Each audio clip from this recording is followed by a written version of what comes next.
Now, it's time for a little R&R. Ball into the bucket, lays it up and in.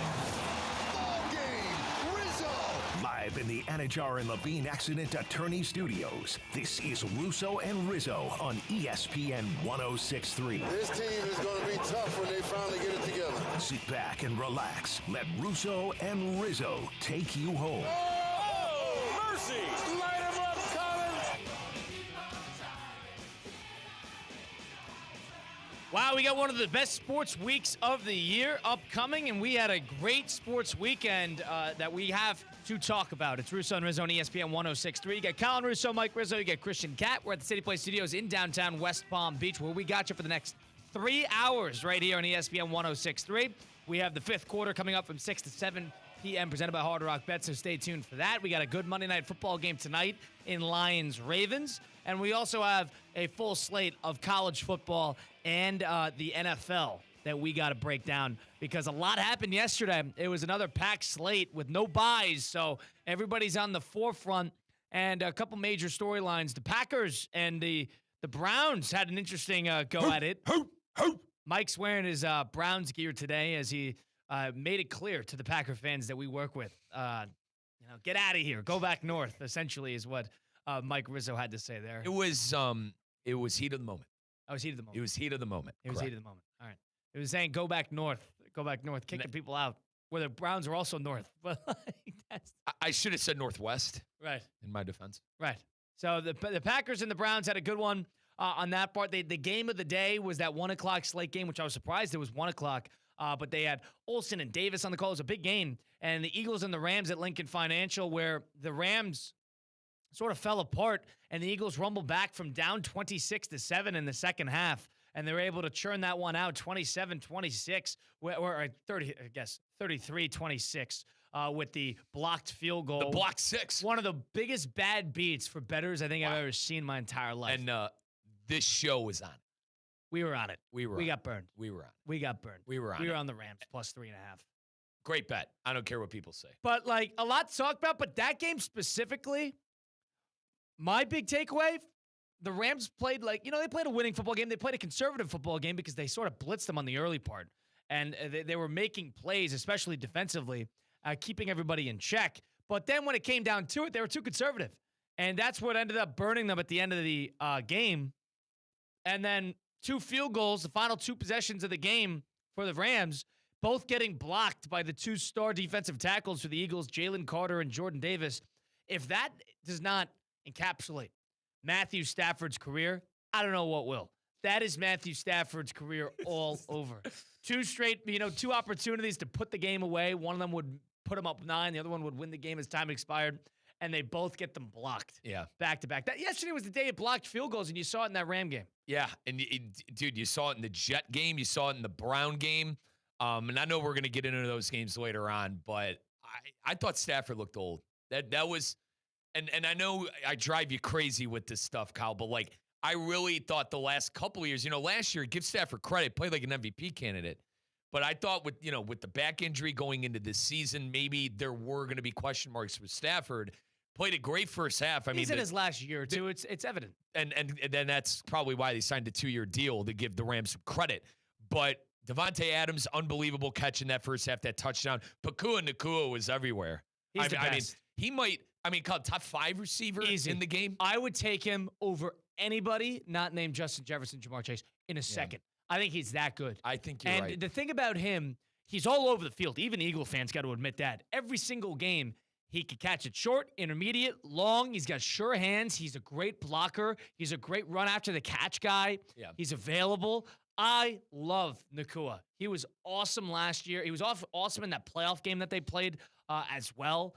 He's great. He is. He's a great player. He was great in that Viking game. Oh, my God, was he all over the field. And the Vikings, or not the Vikings, the Rams, a little conservative. Then they get burned, and then the Eagles with 200 yards from Jalen Hurts in the fourth quarter.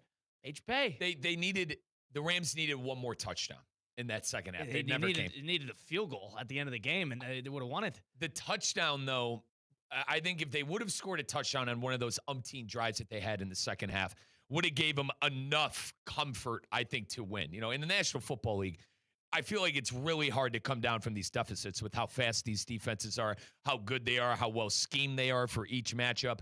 But that's what separates the Eagles. They're never dead. I don't think the Eagles are ever dead with Jalen Hurts. And Colin, we heard a lot of hoopla about Hurts in the first 2 weeks, not throwing for 200 yards, not getting A.J. Brown the ball, Devontae Smith the ball. I mean, he threw 2 great balls in the red zone for touchdowns to both of them. And A.J. Brown finally had that breakout game that I feel like Eagle fans are waiting for. In a game where Saquon Barkley really was ineffective on the ground. He's been effective basically all year. Jalen Hurts was able to step up and make the big plays. And I could say, even though the statistics haven't been there for Hurts in the first 2 games, Kyle, the game against Dallas, he was running all over the field. He was dicing them up in the first halves, picking up first downs against the Cowboys. And then the week after that against the Chiefs, I'm over the tush push. We could get into that if you want to, Kyle. But listen, the tush push was on full display against the Kansas City Chiefs. And that was a difference maker. And that's Jalen Hurts' play. And for him in the game to have the rushing touchdown, he had 4 touchdowns total. I mean, 3 through the air and the tush push touchdown at the goal line. Hurts won them the game. And a lot of people were on Hurts because of the lack of passing that he had over the first 2 weeks. Yeah, he's 19-1 in his last 20 games. 19-1.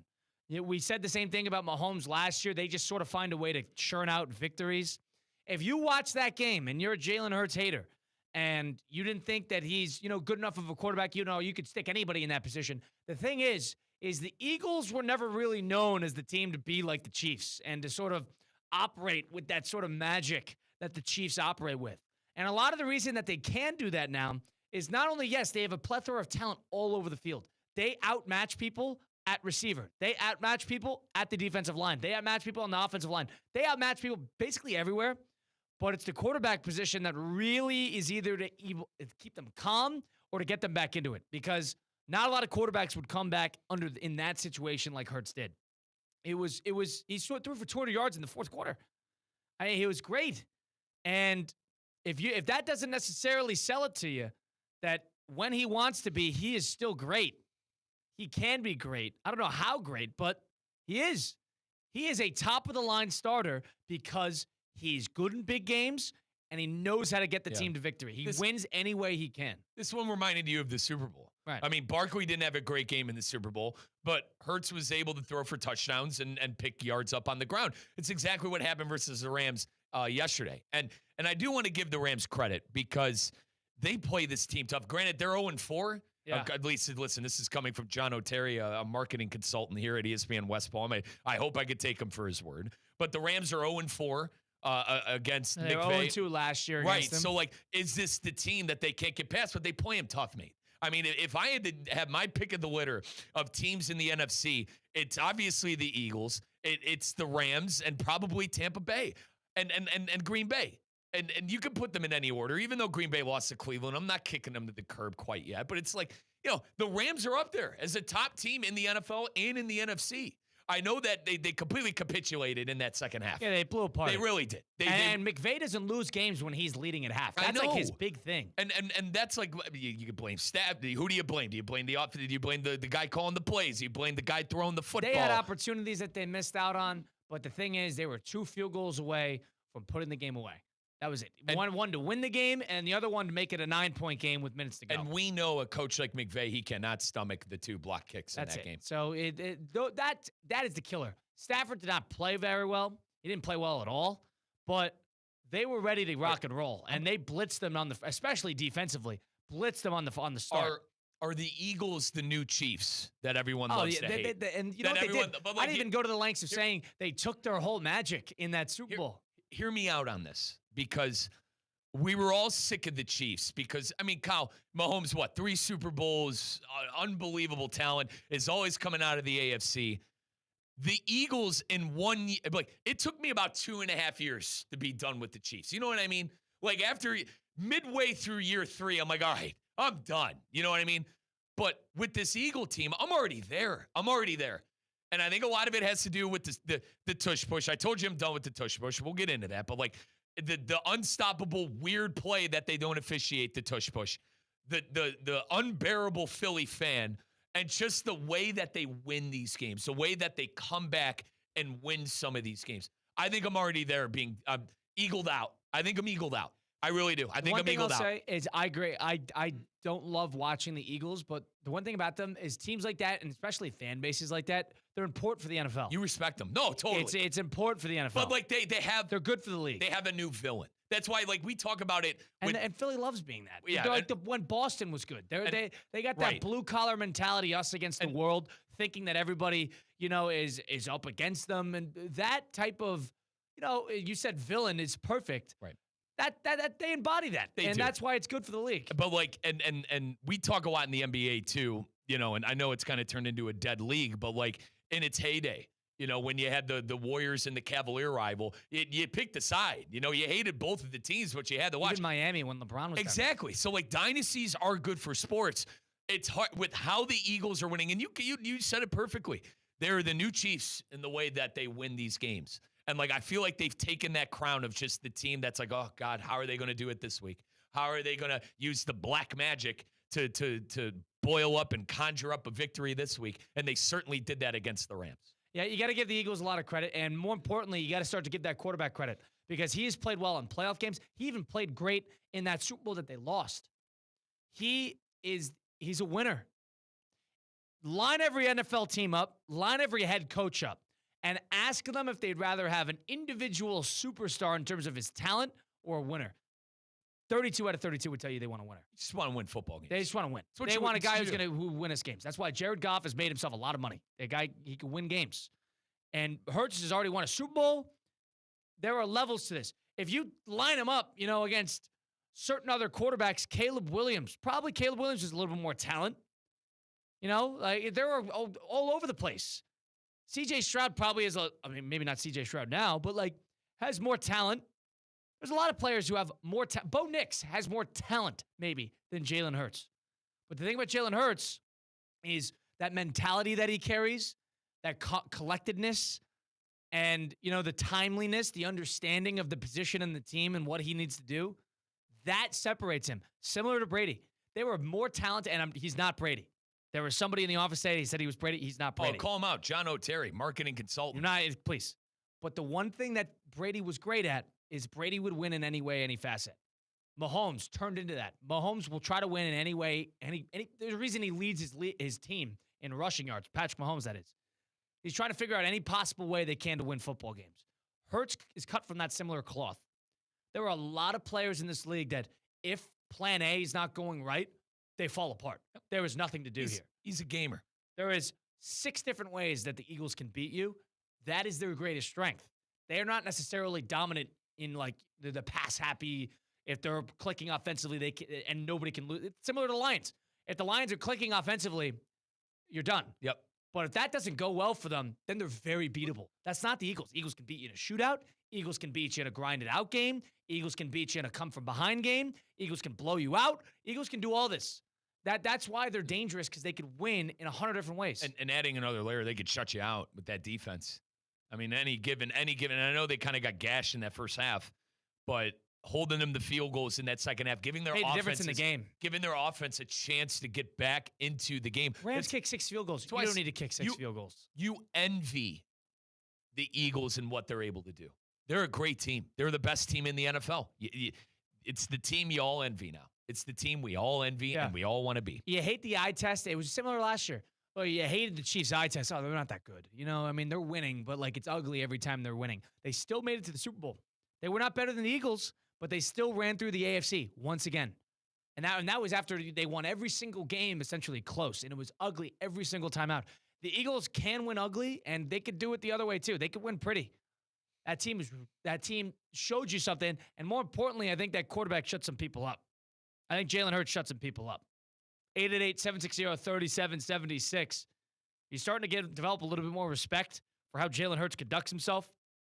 Because I think there is something, too, that he didn't even react after Jordan Davis got the blocked field goal and ran it back for a touchdown to win the game. The game was already won, but he didn't even react. No. Maybe it's a little put on. Maybe it's a little performative. Maybe he was upset that it even came to that. It might be a little performative, but that calmness translates throughout the team. It does.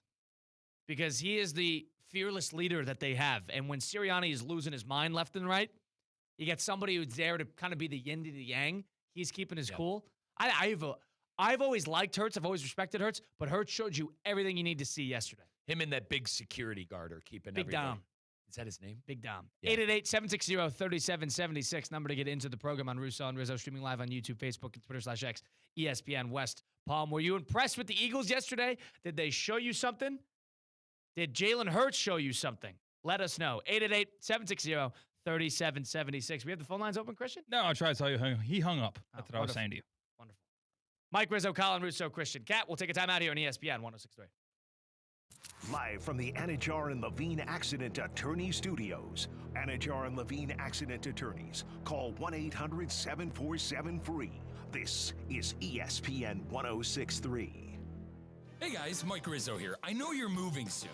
Don't stress it. Call Good Greek for your total relocation solution. From packing and storage to local and long distance moves, Spiro and his team at Good Greek Moving and Storage has you covered from start to finish. Trusted by families, businesses, and teams like the Heat and the Hurricanes for over 2 decades. Make your next move simple, safe, and stress-free. Good Greek Moving and Storage. Your superhero movers. Business owners, are your employees driving you nuts? Is money tight? Or have you just poured your heart and soul into your business and now it's time to retire and just relax? At Transworld Business Advisors, they have buyers from all over the world ready to buy your business now. Call for a confidential conversation about your business's current value. 561-203-5121. That's 561-203-5121 or visit tworld.com today. Does your business leave a lasting impression? Attractive, eye-catching signs help you stand out from the crowd and create a strong brand identity. Our team at Signorama West Palm are experts in helping your business get noticed and get effective signage in front of your potential customers. Our team can turn your blank windows or plain vehicles into money-making branding machines by drawing customers' attention to your business. So if you're looking to leave that lasting impression, call us 561-687-7993 or visit signoramawpb.com. Hurricane fans, October is coming in hot. Next up at Hard Rock Stadium is a Friday night lights matchup against Louisville on October 17th at 7 p.m. Then the Canes host a coast-to-coast game against Stanford on Saturday, October 25th. Lock in your seats now at MiamiHurricanes.com/football tickets. That's MiamiHurricanes.com/football tickets. And go Canes! Tired of being sidelined by a sports injury? Get back in the game with Baptist Health Orthopedic Care. Whether you're a professional athlete or even a weekend warrior, you can get back to doing what you love with our compassionate orthopedic team. Experience a new level of care and get back to your best. Welcome to being treated like a pro. Make an appointment today at baptisthealth.net/ortho or call 833-556-6764.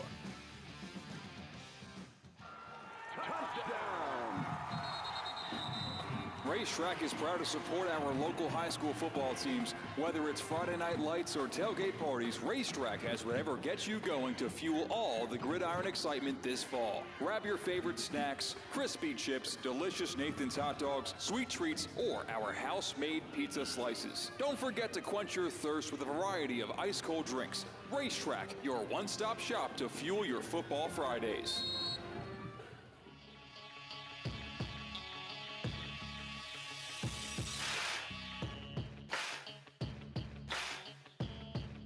Let's get back to the Anajar and Levine Accident Attorney Studios. This is Russo and Rizzo on ESPN 106.3. You know, there's not a lot of ways that Mike can improve his victory Monday after the Cleveland Browns took down the Green Bay Packers in a triumphant come-from-behind victory then, but I think a good way to do it is make sure his health's in order, health's in check over at Men's Only Medical. Absolutely. My guy, Dr. Al, over at Men's Only Medical. I have a game plan for success with my good guy, Dr. Al. By the way, Dr. Al, local guy, went to Newman, is a Miami grad. His dad was a doctor here in West Palm Beach. He's someone you could trust within the community. And I'm on a nutrition plan with Doc Al to prevent stuff from happening when I'm 50, 60, 70, and hopefully into my 80s.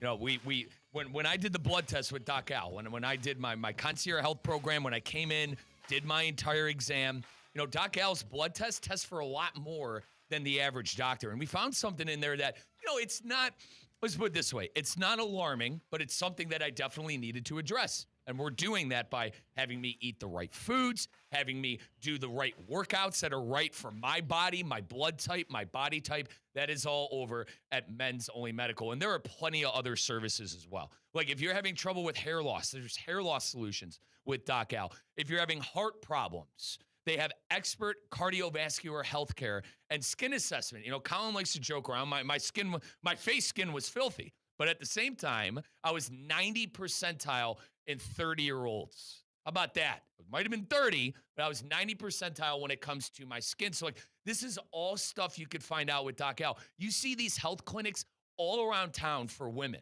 Well, this is your first one-stop shop health clinic, concierge health clinic here in West Palm Beach.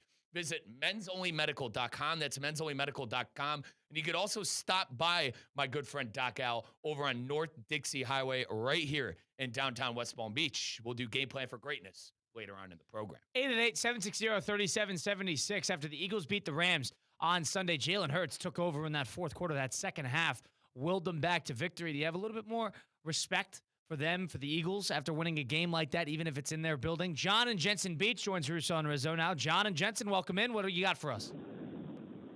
Gentlemen, happy first business day of autumn.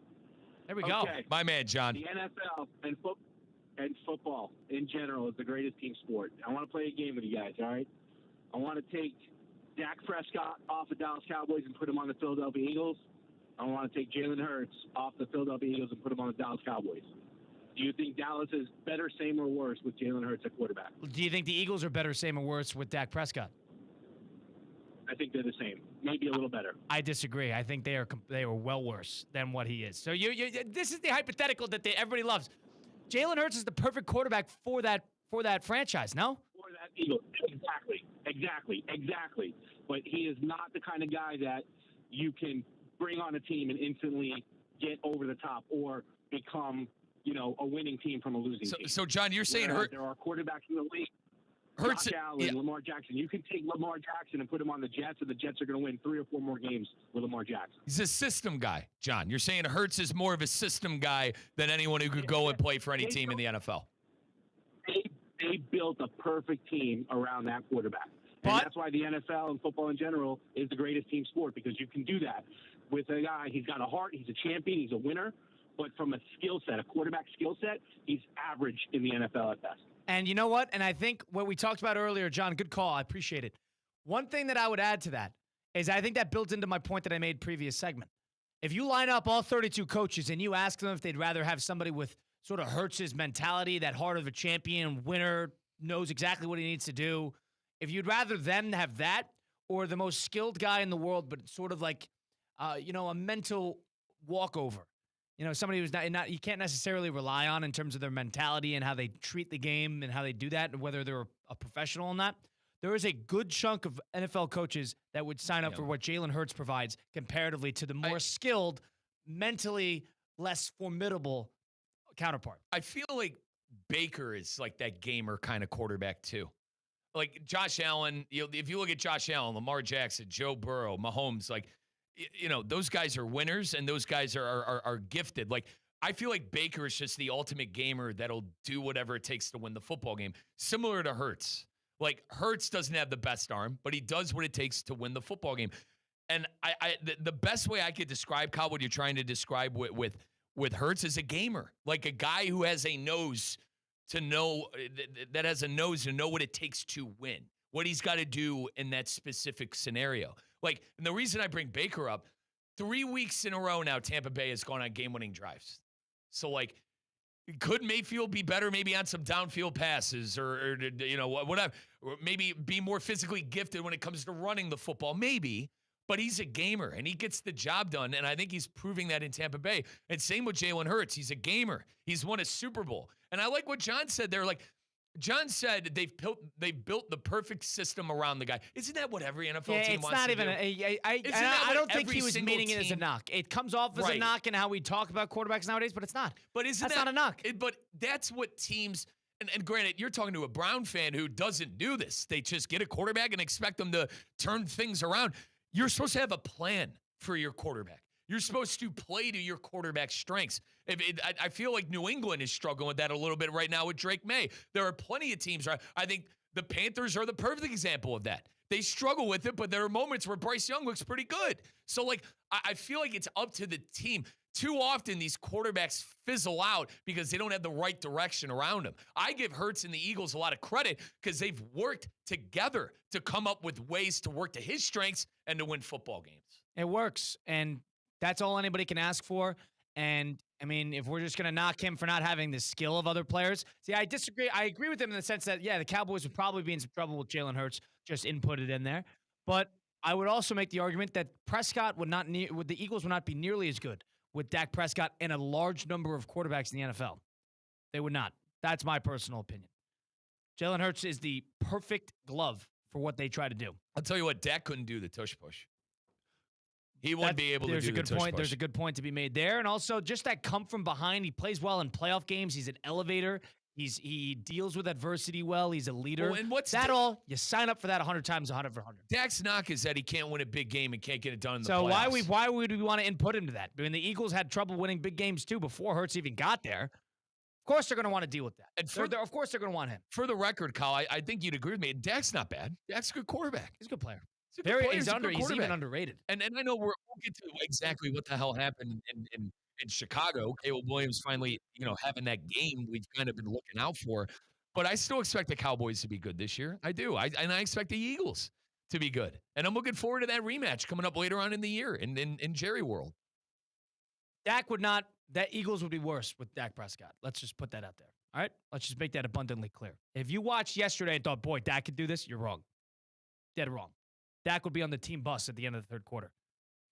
Not dealing with that. Let's bounce around a little bit, determine who was cool in the heat of the moment, who was not. Let's do a little John C. Cassidy temperature check. Keep your cool. This is the Temperature Check. Mostly sunny today with temperatures soaring much higher than usual. Presented by John C. Cassidy Air Conditioning and Plumbing, keeping Palm Beach County cool since 1960. Plenty of sunshine today with seasonal temperatures. We should reach our... John C. Cassidy Temperature Check presented by our pals over at John C. Cassidy, Palm Beach County's trusted partner since 1960, helping keep your home cool and comfortable, especially in this storm season. How we'll do this, we'll go back and forth a little bit, determine who was good in the heat of the moment, who was good when the pressure got the highest, and who was not, more importantly. I'll start this off. I was outside the stadium on Saturday early evening, and there was some pressure going into the game, but, they sort of squashed all of that maybe fabricated pressure that there was. Miami Hurricanes, that is a team that, for all purposes, that was a little bit of a trap for them because Florida had a lot to play for in terms of how they played last year. There's probably people within that building that are playing for their jobs. There were probably players on that team that are playing for their jobs. And the thing about Miami that we determined before the game, myself and Theo Dorsey were on site with John Bostic, who's a former Florida Gator, is a lot of those Miami players were not there last year when they blew out Florida in Gainesville, first game of the year. Not a lot of those Miami guys were there. A lot of the Florida guys were there. Right. So it's a little bit different in terms of the bulletin board material attached to it. At Hard Rock Stadium, they made it easy. Florida couldn't score, bar none. And the Florida defense, they actually played moderately competitively. They had a couple opportunities early second half, but offensively, they couldn't figure out anything. That's to Miami's credit. Maybe Florida's offense really does stink that bad, but Miami, got to give them credit for keeping their cool there. I think after 4 weeks, Miami's the best team in the country. Best resume in the country. I agree with you. I think they've shown that. They're the number one team in the country until further notice. Obviously, we got to see these teams get into conference play, but right now, you just got to see resume. That's it. Miami numero uno in my eyes. Best resume by far. Kyle, you want to know who didn't keep their cool? That is Dabo Swinney and Clemson. Clemson is officially done. Now, in a world where Miami loses 2 games in the ACC, in a world where Florida State loses 2 games in the ACC, maybe Clemson could stay alive. Now, Clemson would have to go undefeated. Kyle, I think one thing you and I agree, Clemson's not going undefeated from this point on. Nope. Okay. They lost 34-21 to Syracuse at home. This is the same Syracuse that Fran Brown had running gassers after the UConn game 2 weeks ago. Who tore his Achilles in the middle of the game, too. Keep that in mind. So Syracuse didn't score a point in the fourth quarter and still won by 13 points. Klubnik dropped back 60 times, threw for 363 yards and 3 touchdowns. 37 of 60. My goodness. They can't run the ball. They don't run the ball. Absolute disgrace. No defense played by Clemson. I remember, and Kyle, I promise this isn't me getting on you, so please don't take it this way. Well, people kept saying, look at everything that's coming back. Look at all the players. I mean, they were the fifth best title odds. Who wouldn't think that? You know, that was their thought process going into the year. This team was going to be really good, and they're terrible. And I'm dead wrong on a lot of things in college football, like saying Florida State was going to lose 5 games this year. Okay, but one thing I wasn't dead wrong about was this Clemson team. Are we sure these guys coming back are a good team? Are we sure the same team that has not lived up to expectations? Are we sure that this is a good thing that they're coming back? Dabo is crashing out in real life. Yeah. And listen, you guys know the college team that I root for. I do not, I am here. I am here to watch the whole Clemson thing come crashing down on Dabo. They did not keep their cool. They were 1-3 on the year, losing to Syracuse at home. Can we be done with the Dabo? We had to do it 2 years ago. Oh, look out for Clemson. We had to do it last year. They lose 37-3 in week 1 against Georgia. Look out for Clemson. Then we're doing it this year. Can we be done with the Dabo? Here's the thing about Clemson. It's fascinating. They got 2 first-round picks defensively in that front 7. Probably top 20 picks is on top of that. They have a quarterback that many thought was going to be a highly touted NFL draft pick who hasn't played well. And they have a lot of top-tier prospects and even transfer portal guys that have come in. And what did Clemson do on top of that? They went and got Penn State's defensive coordinator. All the pieces they're in the right spot. And they have a coach that has done it before. They're the Florida State of last year. That's what they are. They are Florida State, where they are officially off the track and there was no hope of getting back on. They were off the track from the get-go. And you know what? They actually played a somewhat competitive game in that first game. And after that happened, everything went loose. They're Florida State. Right. Kyle, their next game, October 4th, by the way, they have a bye week. Thank goodness for Dabo. But their next game at North Carolina. Brother, I think I'm going to send some toilet paper to have on the sideline for that. That is the ultimate, the toilet bowl. That is the terrible. That is the toilet bowl. By the way, UCF, where they beat Belichick 37-7. Yeah, they killed him. I mean, my goodness. That game is going to be the ultimate toilet bowl. But, yeah, I kind of feel for Klubnik. I do. I mean, I still think he's going to be a draft pick. I still think someone. He could come back, too. He'll have a. Oh, God. He'll have eligibility. He'll probably go to the transfer portal if I had to guess. Right. But if he entered the transfer portal, he'd be the top guy. Definitely. But, every team in the country would go after him, which is the bizarre part that they haven't been able to put anything together. Because it's. I don't want to say Dabo's the whole Dabo thing is getting old. That's why I said, are we done with the Dabo yet? It's been 6 years now since that team has been relevant. Right. And they're never getting rid of him because it's the last true Colt in college football, and they shouldn't get rid of him. They're having a terrible year, and the problem is Dabo's looking around. Well, hold on. Well, why do we have all these expectations? Why do you think Alabama has expectations? Why do you think Ohio State has expectations? Why do you think Notre Dame has expectations? It's because you guys are great. You have to continue to be great when you are great. Right. That's the problem. Yes, you stepped into these shoes. You created this shoe. You created these shoes. This is your problem now. When you win all these years, you sell these guys on the vision when you get them to come into school there, and you can't look around. But hold on, we won 3 years ago. Why am I getting all of this flack now?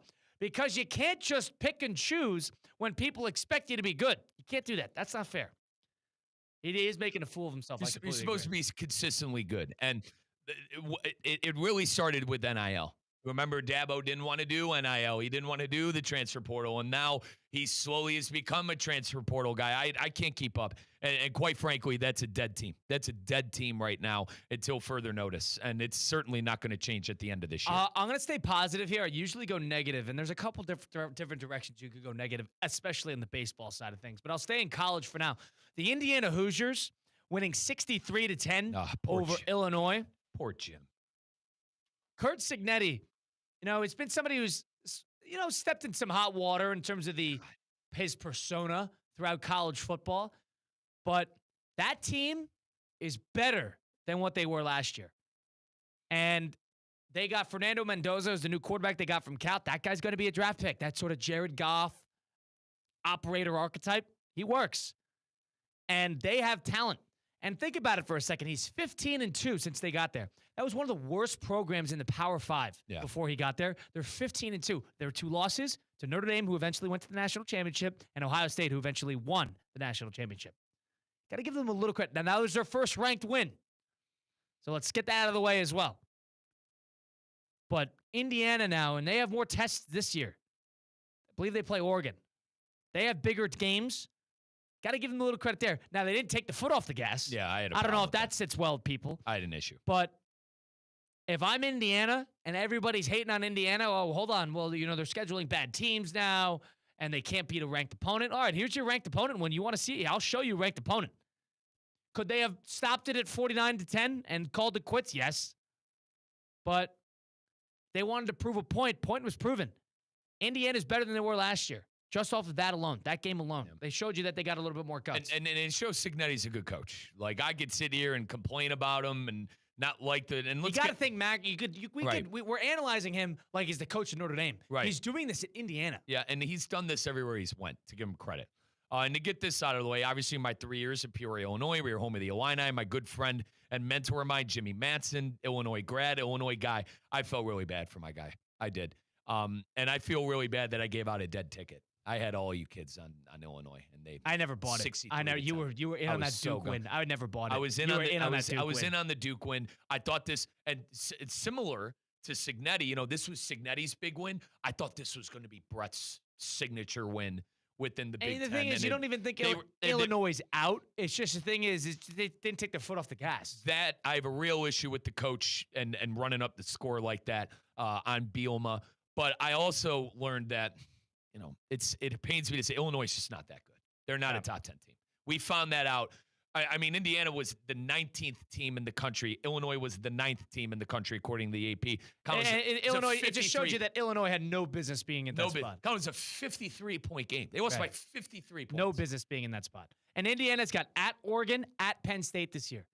If they split somehow, some way, they're a lock for the postseason. Yeah. A lock. I can't wait. And that's why, if they split, they might be a lock for the Big Ten championship. This is when things get fun because you learn who's good. Like right now, Miami is the best team in the country, but let's see when they play a conference schedule. Right now, Ohio State, the number 1 ranked team in the country, they got a tough matchup at Washington, coming off of a bye week where they never play well. This is you selling yourself on Ohio State having a rough game. I've seen this before. I'm nervous. Freshman quarterback on the road, first big spot, Kyle. Very nervous. But it's true. I mean, when you start conference play, look at Michigan. Look at what happened to Michigan. Now, jackpot, dead or alive. Yeah. I mean, the Hail Mary before half. Can we pump the brakes? How the Big Ten is going to be is either you're playing a tough ranked matchup or you're playing a spoiler game. There is going to be no in between. And I told you I'm sick of the Northwesterns, the Wisconsins, the Purdues just hanging on for dear life, not committing anything to the conference. Michigan State's going to be a trap game. How about that USC Michigan State USC game? Is going to be a trap game. Maryland, I think, weirdly enough, will be a trap game. Maybe that Wisconsin is just that bad, but Maryland has some guts. They got a freshman quarterback, but they got guts, and that team's just going to try to spoil people all year long. They'll have 3 losses, but they'll try 4 losses, but they'll spoil people. That's dangerous. That's what the Big Ten is. Ranked tough matchup, and the 4 or 5 teams that are there, and everybody else is just trying to spoil the season. That's where we're at. Yep. That was our John C. Cassidy temperature check, of course, presented by John C. Cassidy Air Conditioning and Plumbing. Go to CassidyAC.com for more information today. We'll loop in Miami fan himself on the flip side. It's Jonathan Zazzo. Will join us, talk a little Miami football. First, if you're an athlete, fitness enthusiast, just want to keep your nutrition in order. Getting in shape is one thing. You could do the physical work, but 80% of it, bar none, is making sure that your nutrition is on point. VitaCost Sports Certified Marketplace. It's the place that's built for athletes, fitness enthusiasts who like to train, just want to understand the benefits of what clean supplementation can do for you. This could be whether you're grinding at the gym, whether you're training for a triathlon, whether you're just trying to be a little bit more health conscious. VitaCost is your go-to because it takes you to the next level. They got their Sports Certified Marketplace. It's new. It has over 400 sports enhancing supplements. These are all certified, which means that there's no funny business, no banned substances, anything in or near any of these products. That's all on the marketplace. You can visit Vitacost.com/sport-certified to make that purchase now. And best part is, go get 20% off. Use code ESPN20. ESPN20 for 20% off. Level up your game at Vitacost. Jonathan Zazo on the flip side. Stay tuned for it. Russo and Rizzo, ESPN 1063. Live from the Anajar and Levine Accident Attorney Studios. Anajar and Levine Accident Attorneys. Call 1-800-747-FREE. This is ESPN 1063. Get ready, South Florida. It's the 12th annual Boca Raton Bowl. Tuesday, December 23rd, 2 p.m. at FAU's Flagler Credit Union Stadium. Two of the best group of 5 teams go head-to-head in the ultimate holiday showdown. Over 150 players have gone from this field to the NFL. Who's next? Visit BocaRatonBowl.com for the latest, including when tickets will go on sale. The 12th annual Boca Raton Bowl, Tuesday, December 23rd, 2 p.m. at Flagler Credit Union Stadium. Banyan Printing. For 47 years, the trusted partner for all your printing, mailing, and signage needs. And 2025 just brought something big to Banyan. Introducing Banyan's new press. Bigger, faster, and more competitively priced than anything you'll find anywhere in the Palm Beaches. Think variable data postcards, bulk mailings, and high-quality print on stocks up to a 24-point board. Banyan Printing. Visit banyanonline.com and discover how your business's printing materials can get bigger and better. Hey guys, Mike Rizzo here. I know you're moving soon. Don't stress it. Call Good Greek for your total relocation solution. From packing and storage to local and long distance moves, Spiro and his team at Good Greek Moving and Storage has you covered from start to finish. Trusted by families, businesses, and teams like the Heat and the Hurricanes for over 2 decades. Make your next move simple, safe, and stress-free. Good Greek Moving and Storage. Your superhero movers. We want to see you in a Greenway Kia. Are you tired of the hassle of buying a car? At Greenway Kia of West Palm Beach, we're changing the game. No pushy salespeople here, just friendly product specialists on salary here to help you find the perfect ride. With over 500 vehicles in stock and a goal to sell 250 by month's end, that means incredible deals are waiting for you. Forget the back and forth negotiations. Once you pick your dream Kia, you'll work with one manager the entire time, making decisions on the spot for a smooth, stress-free experience. We'll even handle the paperwork, your tags, insurance, and every detail. Need help learning all the features? We'll schedule a post-delivery session when it's convenient for you. And if you can't make it in, we'll bring a new Kia right to your home or office for a test drive. Plus, for a limited time, you'll see the factory invoice right on the windshield of every car in the showroom. Visit Greenway Kia today or shop online at GreenwayKiaWestPalmBeach.com. We want to see ya in a Greenway Kia. Calling all sports fans, grab your MVP card and head to Duffy's where you can catch all of the action. Not an MVP? Sign up for free and start earning rewards today. Duffy's is voted the best sports grill year after year with their award-winning burgers and wings. Don't forget about Duffy's famous 2-for-1 drinks all day, every day. And with over 80 TVs in every location, you'll never miss a minute of the game. Visit Duffy'sMVP.com to learn more. Duffy's, our game is always on. I'm only human, y'all.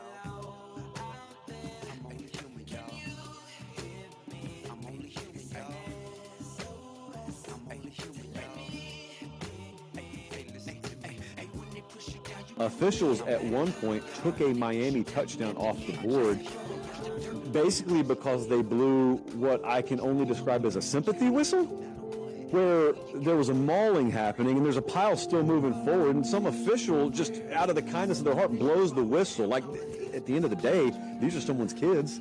These kids in the Florida uniform, like, that's someone's kid.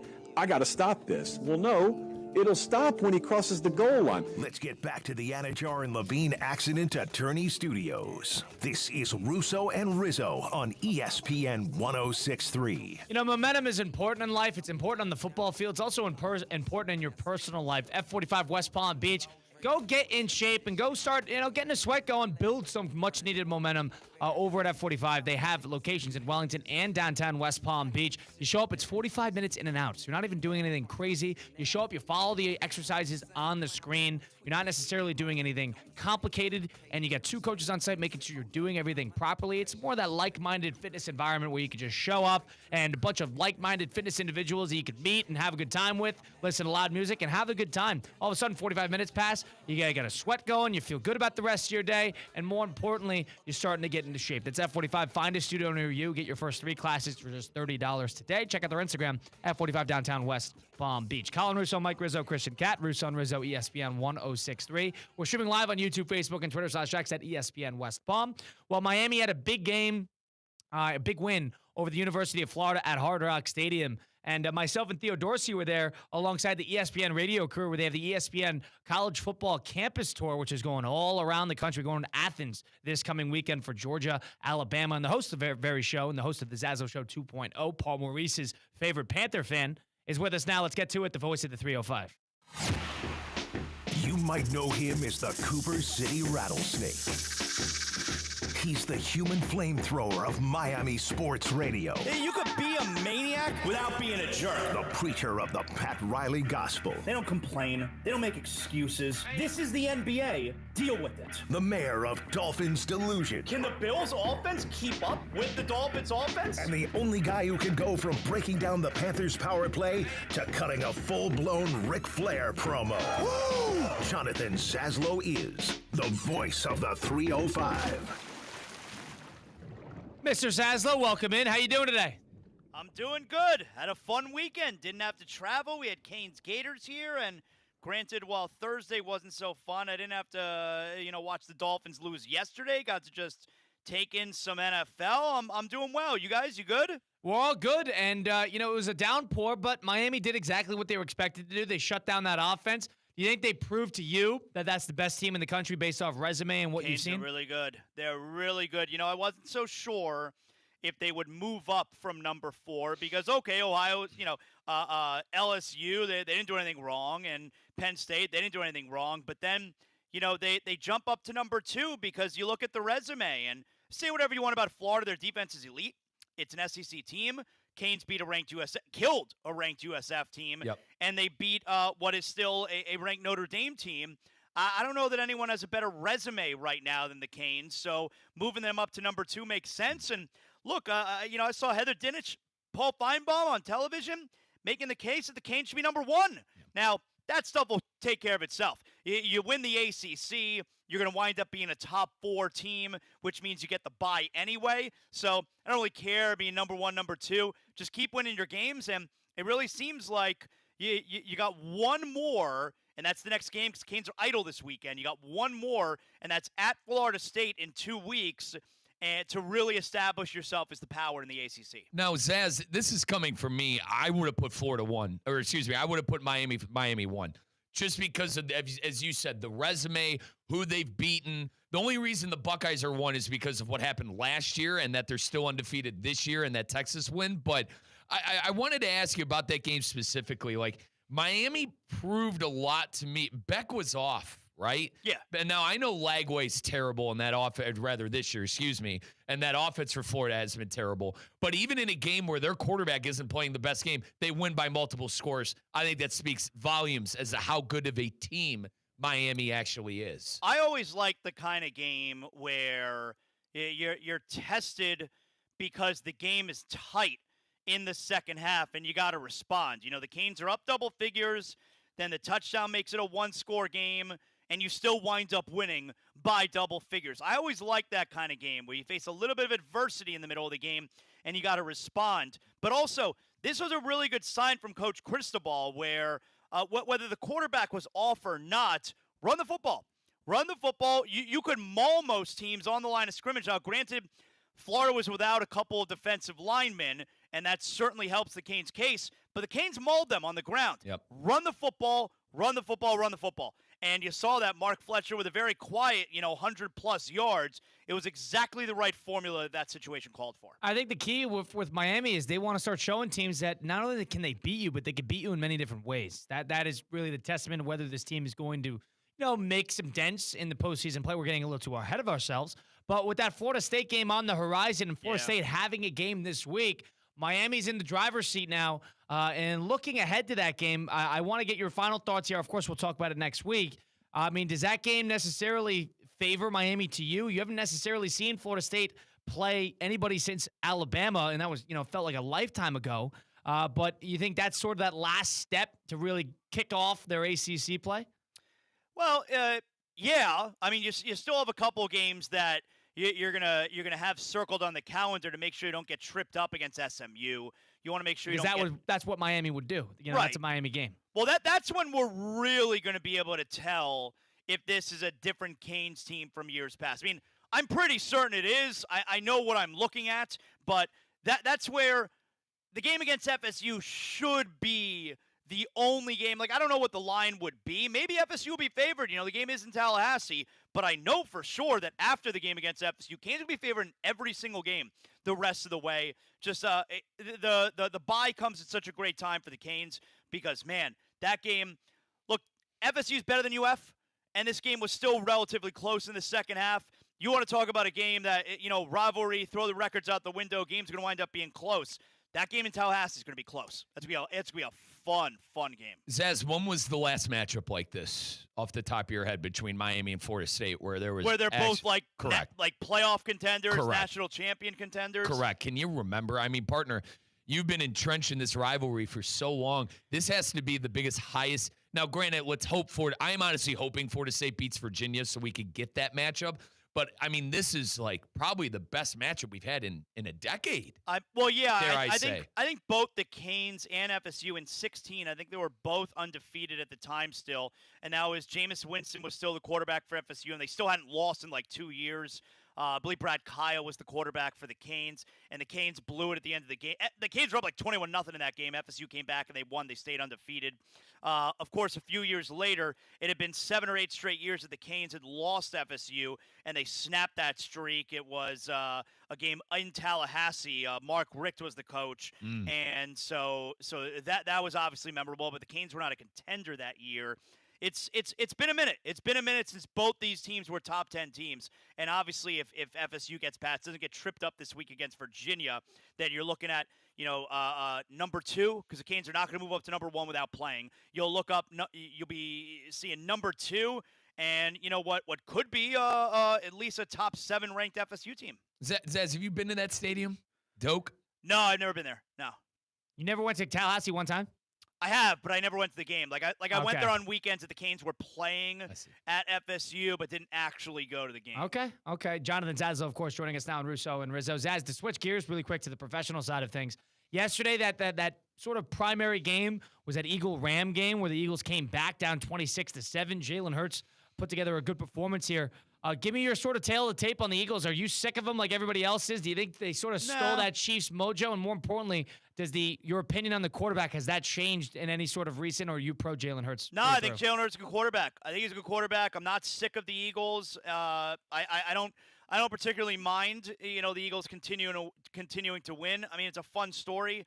I don't know. I guess I don't get bothered by it if it's not my team's rival. I guess maybe that's a good way of putting it. Like I don't have anything against the Philadelphia Eagles. It is kind of wild. What is it? 18 out of 19 games that we're talking about here that they've won. Yeah.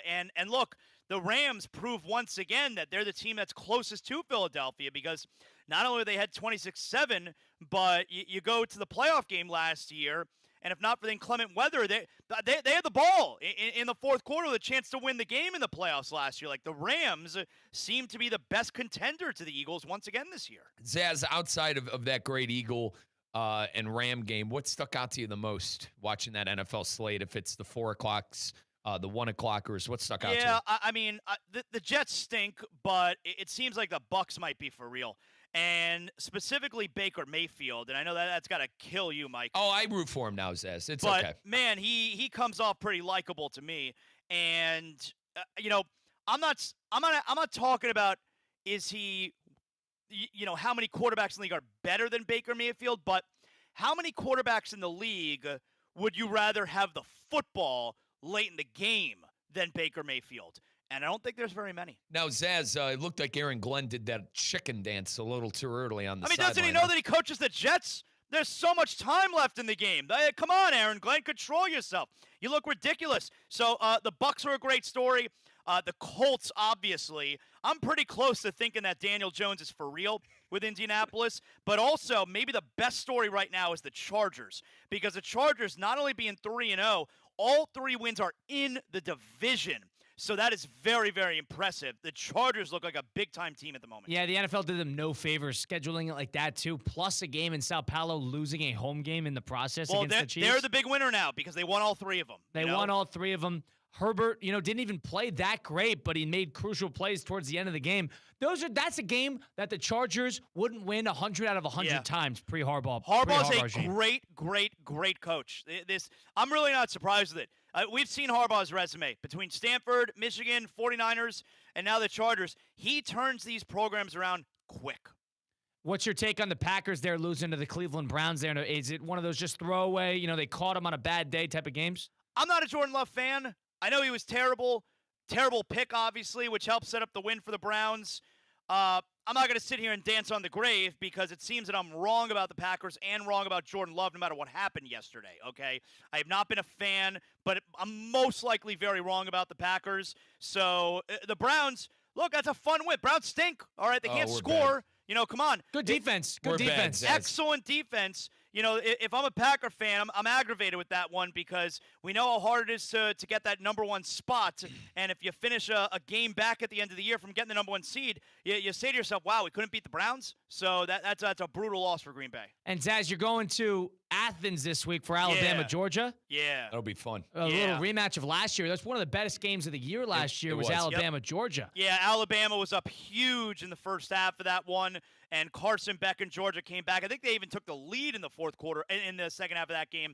And Alabama, Jalen Milroe still winds up pulling it out. Tremendous game. And that was actually the last time anyone felt good about Kalen DeBoer with Alabama, because it was the very next week that they lost at Vanderbilt. So, Kalen DeBoer, they lose the first game at FSU. All right, they've won 2 games since. Who cares? This weekend, you win at Georgia. That goes a long way toward Kalen DeBoer getting people back on his side. Have you been to Athens? Yeah, we were there last year for Tennessee and Georgia. And that's got to be – I've been there, too. I almost went there had I gotten in. But Athens got to be a top-tier college town in terms of where the campus tour has been going, no? Yeah, cool. Well, I like Athens a lot. It's kind of difficult getting there because you got to fly into Atlanta, and then it's a 90-minute drive, so that's kind of a pain in the butt. But Athens as a college town, really great, beautiful campus. Stadium's a great atmosphere. I'm really looking forward to this game. Zaz, last time we talked was Paul Maurice giving you credit for leaving the family vacation early. Have you had a chance to I know Lebertard was getting him on. Did you have a chance to get him on yet or no? Spoke to him today. We had him on this morning, and he started off immediately by acknowledging me. Didn't even have to ask him. He started out when he said hello, by acknowledging me and thanking me, and I told him I love him. Wow. So you had a little moment with Paul Moore. I'm going to have to find that. Wow, how about that? And he gave you credit for what, leaving your family behind on the vacation? Said I'm a great fan. Didn't leave him behind. He brought him with him. Yeah, I brought him with me. He didn't leave him there. I did not leave them behind. I brought them with me. I ended all of our vacation early, but he thanked me, and he said that's what it's about, and it's about creating memories and moments, and I thanked him for everything, and I love him so much. How about that? To listen to more of those moments, Zaz, where do people tune into you? Zaslow Show 2.0, wherever you get your podcast, just search Zaslow Show 2.0. Everything Miami, everything South Florida related. We got you covered, and every episode is presented by Anajar and Levine Accident Attorneys. If you're involved in an accident, you're dealing with a personal injury, they will get you the compensation you deserve. Anajar and Levine Accident Attorneys, 800-747-FREE, 800-747-3733. Zaz, we appreciate it as always. Enjoy the weekend. Enjoy Athens. Looking forward to talking again soon. Great job, guys. Thanks. That's Jonathan Zazzo, the Zazzo Show 2.0. That's Mike Rizzo. We'll talk to Christian Cat on the other side. Russo and Rizzo taking a time out here. ESPN 106.3. Experience the power and prestige of the new 2025 Range Rover Sport P530 Dynamic SE. Now available for lease at just $1529 a month for 36 months. With $89.95 due at signing, you'll be behind the wheel of true luxury and performance. But hurry, offers like this don't last forever. Visit Land Rover Palm Beach today and drive the future of sophistication. Land Rover, above and beyond. Every great performance starts with a plan. Your game plan for greatness begins at Men's Only Medical. Dr. Al is redefining men's health with concierge care and cutting-edge treatments tailored just for you. From anti-aging and weight management to cardiovascular health, skin, and hair, they've got you covered. Expect personalized care and advanced technology to help you look, feel, and perform your best. Visit mensonlymedical.com. Men's Only Medical, setting a new standard for men's health. This is ESPN 106.3, a Good Karma Brands radio station. Find official rules for all your favorite ESPN West Palm contests by visiting ESPNWestPalmContests.com. That's ESPNWestPalmContests.com. You're listening to ESPN 106.3, the ESPN app, and streaming on your smart speaker.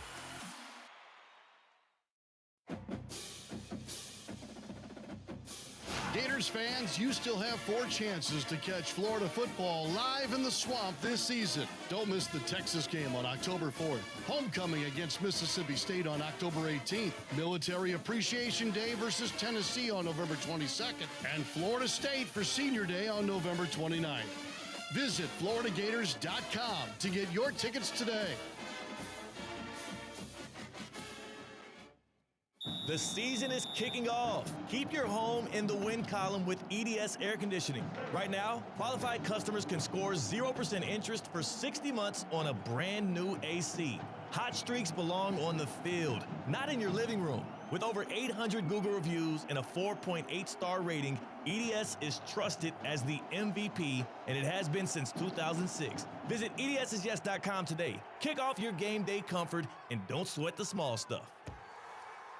Football season is here, and the ultimate game day headquarters is Twin Peaks. Whether it's college Saturdays or NFL Sundays, catch every kickoff, every touchdown, every Hail Mary right here at Twin Peaks. Eats, drinks, scenic views. From scratch-made favorites to ice-cold 29-degree draft beers, Twin Peaks is delivering all the winning plays. Looking for a stronger lineup? No one does game day like Twin Peaks. Twin Peaks, come for the game, stay for the experience. Anajar and Levine. Call 1-800-747-FREE. That's 1-800-747-3733. ESPN 106.3. WESP Jupiter, a Good Karma Brands radio station. You lather, rinse, moisturize, and repeat. At this point, you're practically training for the Shower Olympics. But here's the twist. It's not your shampoo's fault, it's your water. Hard water leaves a mineral residue that clogs your pores and dries out your hair. Culligan water softeners remove damaging minerals, revitalizing brittle hair and dry skin. Upgrade your shower system today for only $79 a month. Visit Culligan.com for more information or just say, Hey, Culligan man! Hey, it's Evan Cohen from Unsportsmanlike, and if you love football, you're in the right place. Monday Night Football wraps up Week 3. The Lions head to Baltimore for a clash with the Ravens that will shake up the standings. We go live to Baltimore at 7. It's Lions and Ravens here on ESPN 106.3. The 5 p.m. hour is presented by Good Greek Moving and Storage, the world's only total relocation company. Local or long distance, they've got you covered. Good Greek Moving and Storage. Your superhero movers. Actual price will depend on product and subscription plan. Featured products are compounded drug products, which the FDA does not approve or verify for safety, effectiveness, or quality. Prescription products require an online consultation with a healthcare provider who will determine if appropriate. See website for details, restrictions, and important safety information. Want a boost in and out of the bedroom? Hims has you covered. Introducing a new 2-in-1 approach to level up your game. Tadalafil for better bedroom performance and zinc for testosterone support. Put it all together and you've got what you need to turn things all the way up. Getting started is simple. Just go to hims.com/joy to start your free online visit. Through Hims, you can access ED treatments including pills, chews, and more. 100% online. No office visits, no pharmacy lines. Just fill out a simple intake form and a licensed medical provider will determine if treatment's right for you. If prescribed, it ships free and discreetly to your door. Find affordable treatment options at up to 95% less than brand names at hims.com/joy. That's hims.com/joy, HIMS.com/JOY. Now, it's time for a little R&R. Follow to the bucket, lays it up and in. Ball game, Rizzo! Live in the Anajar and Levine Accident Attorney Studios, this is Russo and Rizzo on ESPN 106.3. This team is going to be tough when they finally get it together. Sit back and relax. Let Russo and Rizzo take you home. Oh, mercy! Light him up, Collins! The 5 o'clock hour of Russo and Rizzo on ESPN 106.3, presented by Good Greek Moving and Storage. Colin Russo, Mike Rizzo. We got Christian Cat behind the glass. We're at the City Place Studios in downtown West Palm Beach. A cloudy, surprise, probably going to start pouring rain here pretty soon. A cloudy 22nd of September 2025. We are now officially in fall. Thanks to John and Jensen Beach for giving us our Equinox calendar update. But we got a lot to do and a lot to continue to talk about as we have a packed week 3 to break down, and also the week 4 of the college football season. We got a good Monday night game tonight, which we'll get into the preview of a little later. Lions-Ravens over in Baltimore. We're sitting in it, the Anajar and the Levine Accent Attorney Studios. If you've been in that car accident, truck accident, suffered a slip and fall, my friends Mark Anajar and Glenn Levine at Anajar and the Levine Accent Attorneys are the type to fight for you. They don't even charge you unless you win. They work tirelessly to get you the maximum compensation that you deserve. They are the best in the business for a reason. Don't settle for just any attorney. Demand the best. Demand Anajar and Levine now, because it just takes that one phone call to take back control of your life. Don't waste any time. Call for that free consultation now. Call 1-800-747-FREE. 1-800-747-3733. Take back control with Anajar and Levine. If you missed any of the program today, go listen back. Russo and Rizzo, Apple, Spotify, wherever you get your podcasts, all those great places. Also watch it back on our YouTube, Facebook, and Twitter /X at ESPN West Palm. Christian Cat is our producer behind the glass today. Christian, hello. Welcome in. How are you? Doing pretty good. Flew in here on a 5:05 a.m. flight bright and early, went straight from Fort Lauderdale Airport to our Evan Cohen studios. So I'm having a good day. I'm riding this high of being on the air with you guys. How was Chicago? It's good. It's good. It was nice to be there on a football weekend in which the Bears won. It was very wholesome. It was very nice to see that city enjoy a football win. You could feel it in the city. Yes. I had smelt it when I walked out of the sports bar afterwards, that this was a city longing for success. It's Bears and everything else. Bears and everything. Maybe it's a little bit of fool's gold where you're beating a big brand, not necessarily a great team. National with the Cowboys. TV, Brady on the call, just felt big. It's let's put it this: Bears, Cubs, and then the rest. Yeah. Bears number one though by far. And the thing is, it was a Bulls city forever, and then the Bulls has just been so irrelevant that it doesn't matter anymore. Right. So terrible. And the Cubs got swept by the Reds for the second time in 42 years, and nobody knows. Talk to a Bear fan, they don't care. They don't care. And Cubbies are already in the playoffs, too. Now, it's not the momentum you want going into the playoffs. Not. But and bad injuries, too. But all right, good. Glad to hear that Christian had a good time in Chicago. Let's bounce around a little bit. Let's do a little 5 and 5.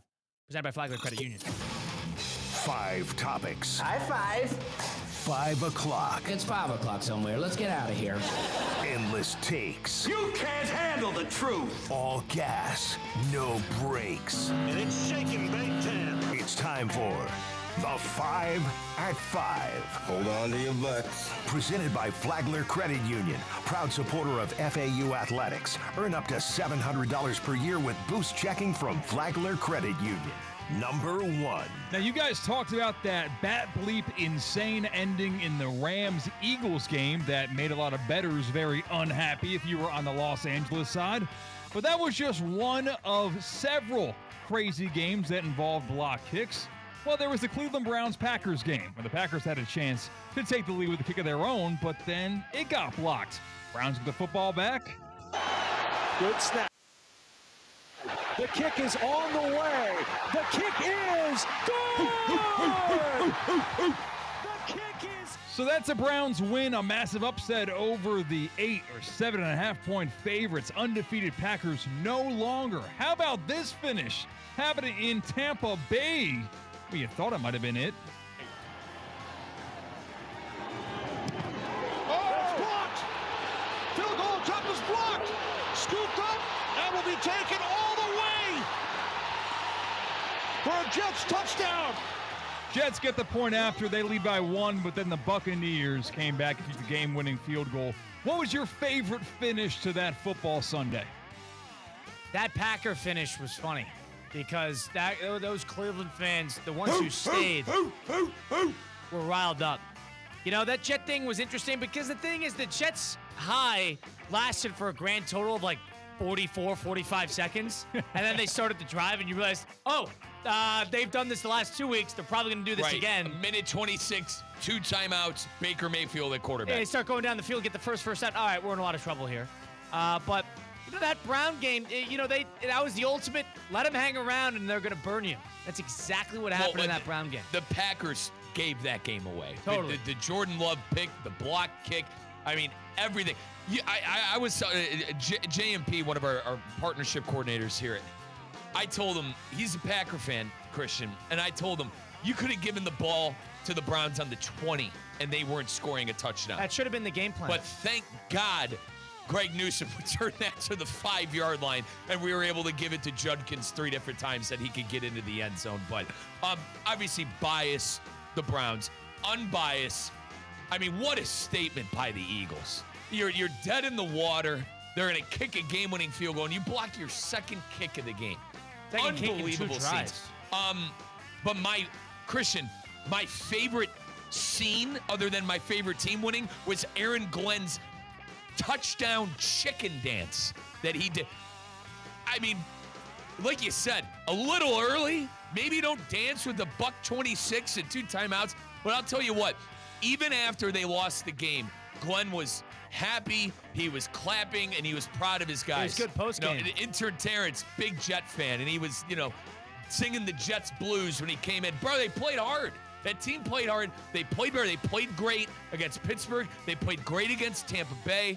I know the Buffalo loss hurt, but I think the Jets, I could sit here and say the Jets are a better football team right now than they were last year under Aaron Glenn. Yeah, a lot of people were giving Glenn, flack in the New York tri-state area because of, celebrating, being happy even when you're 0-3. I think some people need to reevaluate. Well, I mean, what have the Jets been?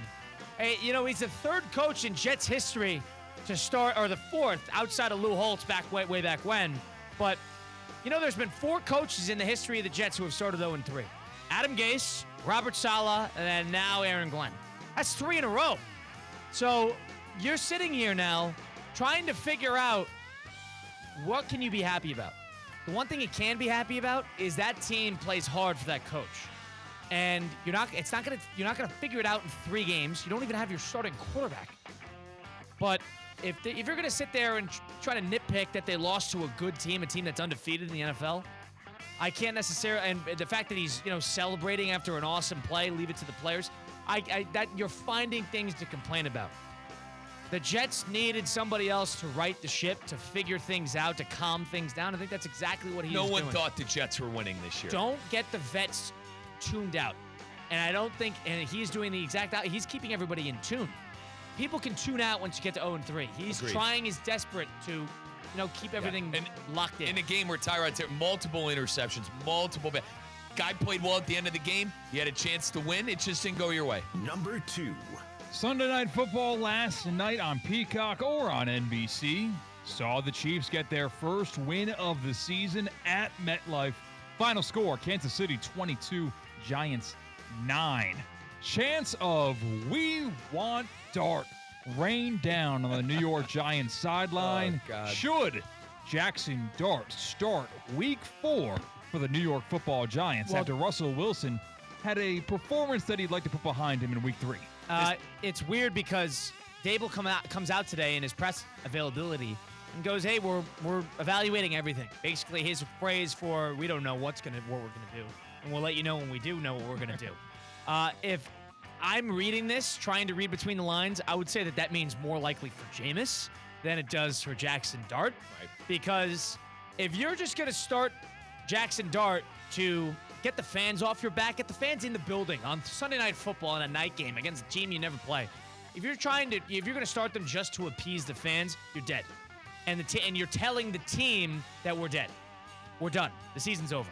If you're really about trying to maximize the potential of the season, you playing quarterback limbo 4 weeks into the season might help the fan out, but it's telling all the veterans in the locker room that we are folding up this season before it really even begins. I got to be careful because after week 1, I said you can't start Russell Wilson anymore, and he's one of the worst quarterbacks in the league. Goes for 450 yards. Okay. I think this was a case where the Chiefs were 0-2, and they needed the game. Colin, the Chiefs needed the game. And the Giants played competitive. They did. the Chiefs. They had chances. The Chiefs defense was never letting the Giants do anything of substance. If you're trying to convince me that all of a sudden you're sticking a rookie quarterback who's never played in the NFL before in there and he's going to take Kansas City down the field to win the game, you got another thing coming. You're trying to sell yourself on something that would never happen. Right, and you saw, weirdly enough, we saw Dart last night. He was subbing into the game. Yeah, they only use him in those run packages. It was a weird package. Which is ridiculous, by the way. It is utterly ridiculous. It's an impossible spot. I personally, and you know how I am with this, I think they should start Dart. I think they got nothing to lose. I think this coaching staff is all but digging its grave at 0-3 on their way to 0-4. I think it's insanity to continue to trot out Wilson. Now, Kyle, Wilson can give you those games that you saw against Dallas, but he's not going to give you the consistency that once was. I think they need to make a change if it be Jameis or Dart, and I think Dable understands that, but he's got to be careful. I mean, I give you credit because you're right. This is a guy who's coaching for his job. You throw a rookie in there, and he stinks for 2 weeks, you're Wilson. done. It's like you're benching done. Fields. You bench Fields, there's no more Wilson. Forget about Wilson. Once you put the rookie in, dare I say there's really no taking him out. 100% right. Especially with a coach who's on the hot seat. If you put the rookie in, you got to ride with them, man. That's it. You got to go with them. No more Russell Wilson, no more Jameis Winston the rest of the way. Agreed.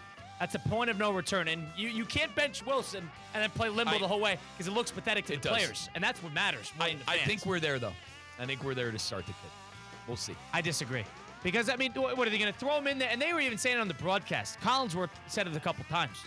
I mean, if you put him in when just off to appease the fans, because you're right, maybe he does give them a short-term boost, but if we're going to sit here and say that, that team was one quarterback away, from lighting the world on fire offensively after what we watched yesterday, I would say you're crazy. More often than not, Collins' way of doing things, of letting the kids sit and learn, that's usually the way to success. You get the Bo Nixes and you get the kids every now and then that are able to just pick up and go. I think this coaching staff is desperate and they need to do something that can save their job. How about the first-round pick, the guy you took first overall to come in and save the season, win 7-8 games? That's what they're hoping for at this point. Now, maybe you start them after the grueling schedule. Who do they got next week? Remember, Chargers. Okay, all right. Maybe you start them after the death trap. Then they got the Saints. Then after that, they got the Eagles, Broncos, Eagles. Oh boy. I'd start him against the Saints. Get your feet wet against a terrible team. Well, then he's get ready. Next week, you get the defending champs twice in 3 weeks. Welcome to the NFL. Welcome to the NFL. All right. We drafted you in the first round. You sat for 4 or 5 games. You've been telling me you wanted to play. Well, here you go. Here's your opportunity. Number 3. We've got 7 more days of regular season Major League Baseball in front of us right now. Gotta be honest, fellows, me and a lot of people haven't been watching much since football began. What have we missed? What do we need to tune into and pay attention to on this final week of the regular season going into the playoffs? Big week. Got a huge week, Christian. If the Guardians win 2 out of 3 against Detroit, they're going to win the division. So they have the tiebreaker over Detroit. I'm hoping the Guards do that. The Blue Jays are number 1 seed, Kyle. You got the Mariners on their way to winning their first division title, and God only knows how long. The Mariners are going to get the bye, too. Right. Because they took that over Houston, number 1. And number 2, the Tigers, we're in the midst of 2 major collapses. It's funny, because with this time last year, we had 2 of the biggest second halves we've ever seen from the Tigers and the Mets. And then this year, you have 2 of the biggest collapses we've seen in years from the Tigers and the Mets. Right. Talk about how baseball can go year by year. That's exactly Correct. what you're watching. And then the NL side of things, Philly is that best team right now. The Dodgers most likely going to wrap up that division up 3 games. And then the wild card race truly is the story. I mean, on the NL side, Colin hit the nail on the head with the Mets. It's the first time that the Reds are actually in the playoffs as of right now. They have the tiebreaker over the Mets, too, as far as I understand. They won 2 out of 3 about 2 weeks ago. Arizona is lingering around with the game. So you got Arizona, who's 1 game back of the Mets and the Reds. Yeah, no, Arizona's got a brutal schedule. They got 3 Dodgers, 3 Padres, but yeah. You know how baseball goes. Like the Guards have won 13 of 14. They could easily, how baseball goes, they could easily poop the sheets against Detroit and be on their way looking out. It's huge. The last 6 games, you have 2 more series left. You have 2 more 3-game series left in baseball. Must-watch television between these teams that are fighting in the wild card August 25th, the Tigers were 12.5 games ahead of the Guardians. And since then, the Guardians have won 20-6. Yep. And since then, the Tigers have went 7-19. So that's exactly where we are in terms of a clock. That was August 25th. And quickly, Christian, there won't be a seat to be had at Progressive Field against the Tigers coming up in the series. And we've beaten them all year, so let's hope it Guards have beaten them all year. Let's hope it continues. Number 4. Let's go back to the NFL. 2 big injuries and information involved in those injuries released today. How about we go to San Francisco? They're well aware of the injured reserve. Well, they're going to lose Nick Bosa for the season with a torn ACL. That's a report out of San Fran. And we got more details from Dallas Cowboys receiver CeeDee Lamb. He could miss 3 to 4 weeks with an ankle sprain. Which of those players is more important to their team? I know losing Bosa for a season is a lot different than losing CD for 3 to 4 weeks.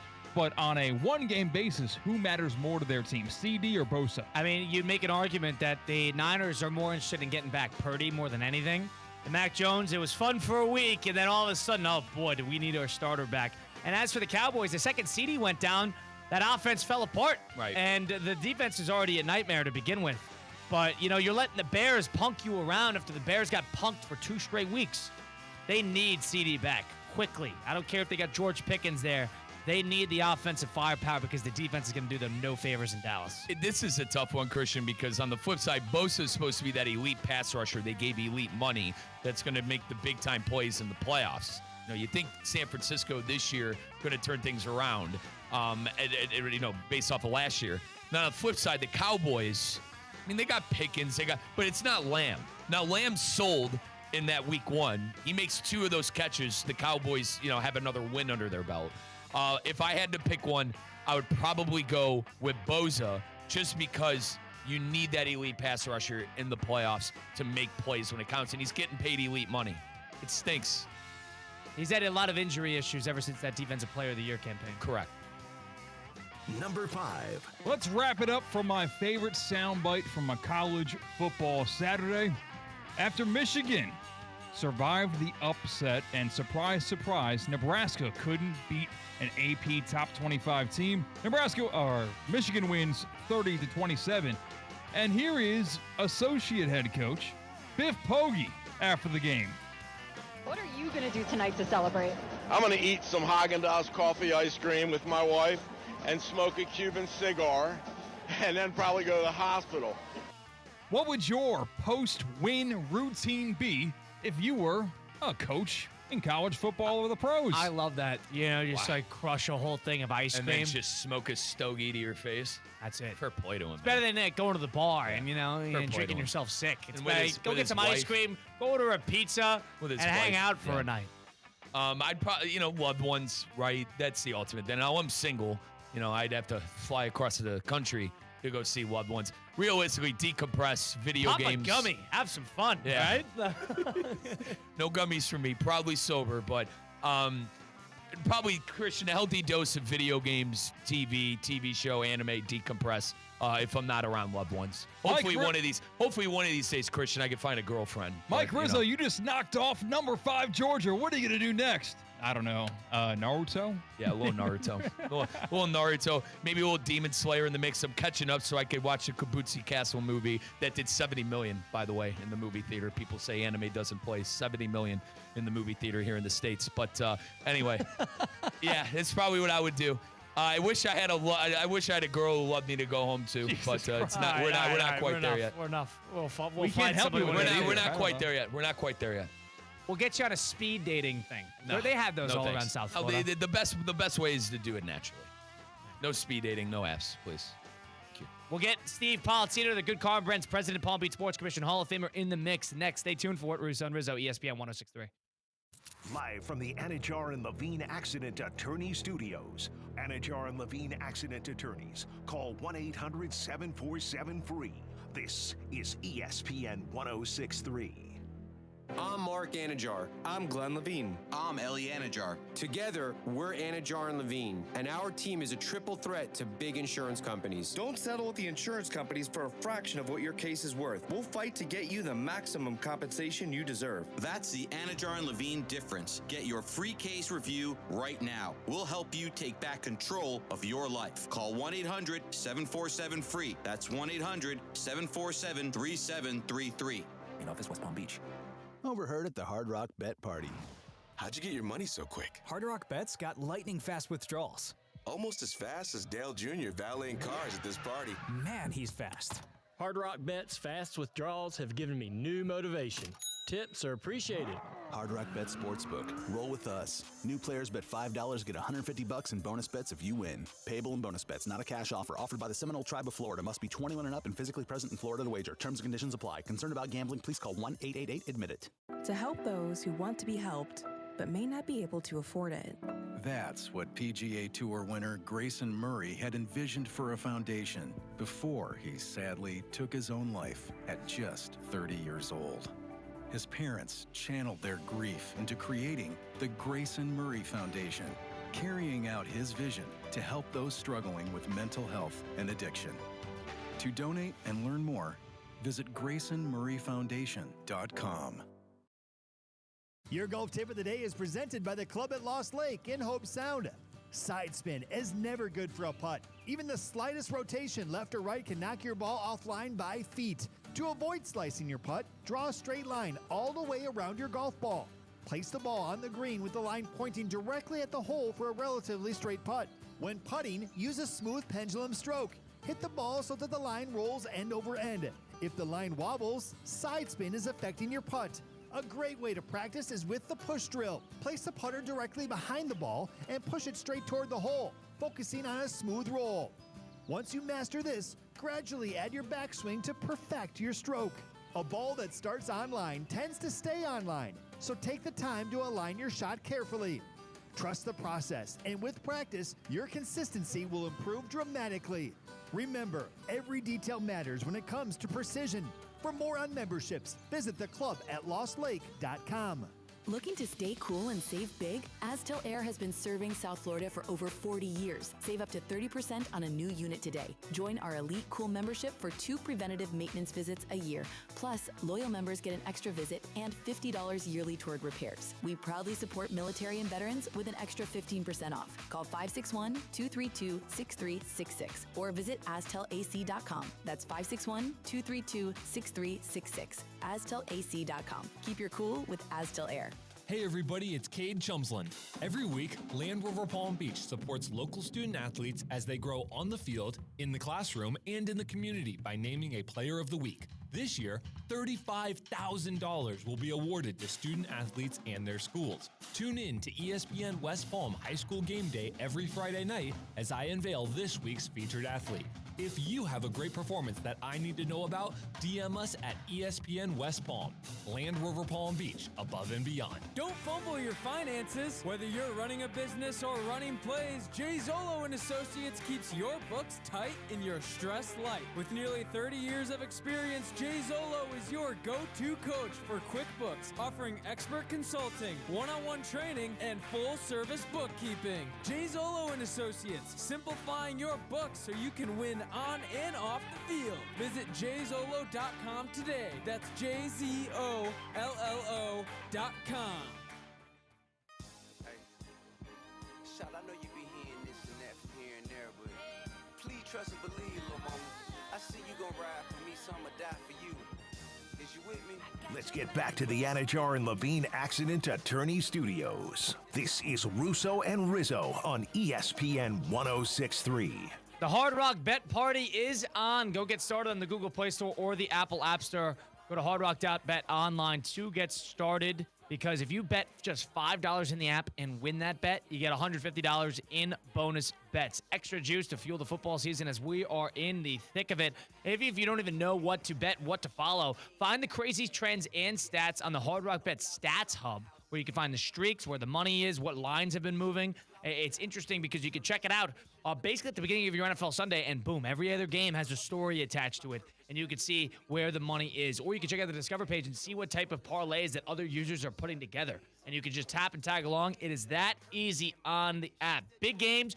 You got the Ryder Cup. It is one of the best sports weekends, if not the best sports weekend of the entire year coming up, because you get the Ryder Cup, you get the last weekend of the MLB regular season, you get a great college slate, and you get good NFL football on Sunday. It's all in one spot. Hard Rock Bet. You can be watching it anyway, have some fun, dabble some action on the app today. It's offered by the Seminole Tribe of Florida. Must be 21 plus, physically present in Florida. The wager. Terms and conditions apply. Considered by gambling. Call 1-888-MINUTE. Colin Russo, Mike Rizzo, Christian Cat. Russo and Rizzo, ESPN 1063. We got a good Monday night game tonight between the Lions and the Ravens, 8 p.m. You can catch that on ESPN. Buck and Aikman on the call over in Baltimore. So we got a good matchup between two contending teams. It's time for us to figure out how we and the teams are going to game plan for some greatness with Men's Only Medical. Men, games aren't won on Friday night. They're won Monday through Thursday. You find out life's this game of inches.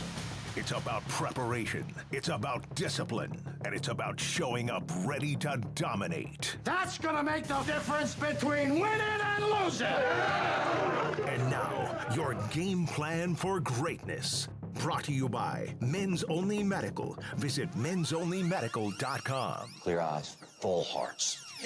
Let's go play some football. Let's go, baby! Folks, that's mensonlymedical.com, the concierge healthcare, the one-stop shop health clinic for men, the one-of-a-kind one-stop shop health clinic here in West Palm Beach. Weight management, nutrition, hair loss solutions, skin assessment, expert cardiovascular healthcare, anti-aging. My guy, Doc Al, local guy, by the way, Cardinal Newman grad and Miami Hurricane grad, is a guy you can trust in downtown West Palm Beach. I want to start with the Lions, Kyle, if I can. I want to start with the Lions for game planning for greatness, coming up with a game plan for these teams on Monday Night Football for greatness to win the football game. Now, the Lions, they weren't able to run the ball at all in that week one. Granted, they were down before you could even breathe against the Packers. But one thing they did well last week against the Bears, Jahmyr Gibbs got back on track, David Montgomery got back on track, and guess what? It turned Jared Goff into that quarterback we've seen majority of the time for the last 2.5 years for Detroit. 23-28, multiple touchdown game, 300-yard game. It's a great measuring stick game for both sides. Get that run game established against a very stingy Baltimore defense. It'll open up the pass. I know it's very cliche, the run opening up the pass, but when Detroit doesn't run the football well, that's when they run into problems on offense. So my game plan for greatness tonight on Monday Night Football for the Lions, establish that run game so Jared Goff can be Jared Goff. On the Ravens side, don't necessarily let what exactly Mike said to happen. Don't let them start rolling, because they are a very tough team to stop offensively when they start rolling. The problem is, if you can kind of stop them dead in their tracks in the early part, you can kind of catch them flustered.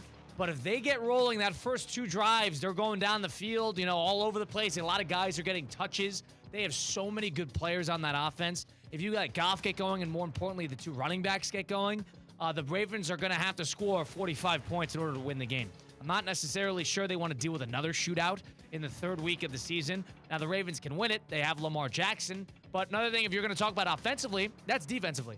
But for offensively, figure out that you want to use Derrick Henry. He's a first ballot Hall of Famer. He's on the roster. He's ready. He wants the football. Use him. That's the key. Use him. Don't necessarily make this the Lamar show.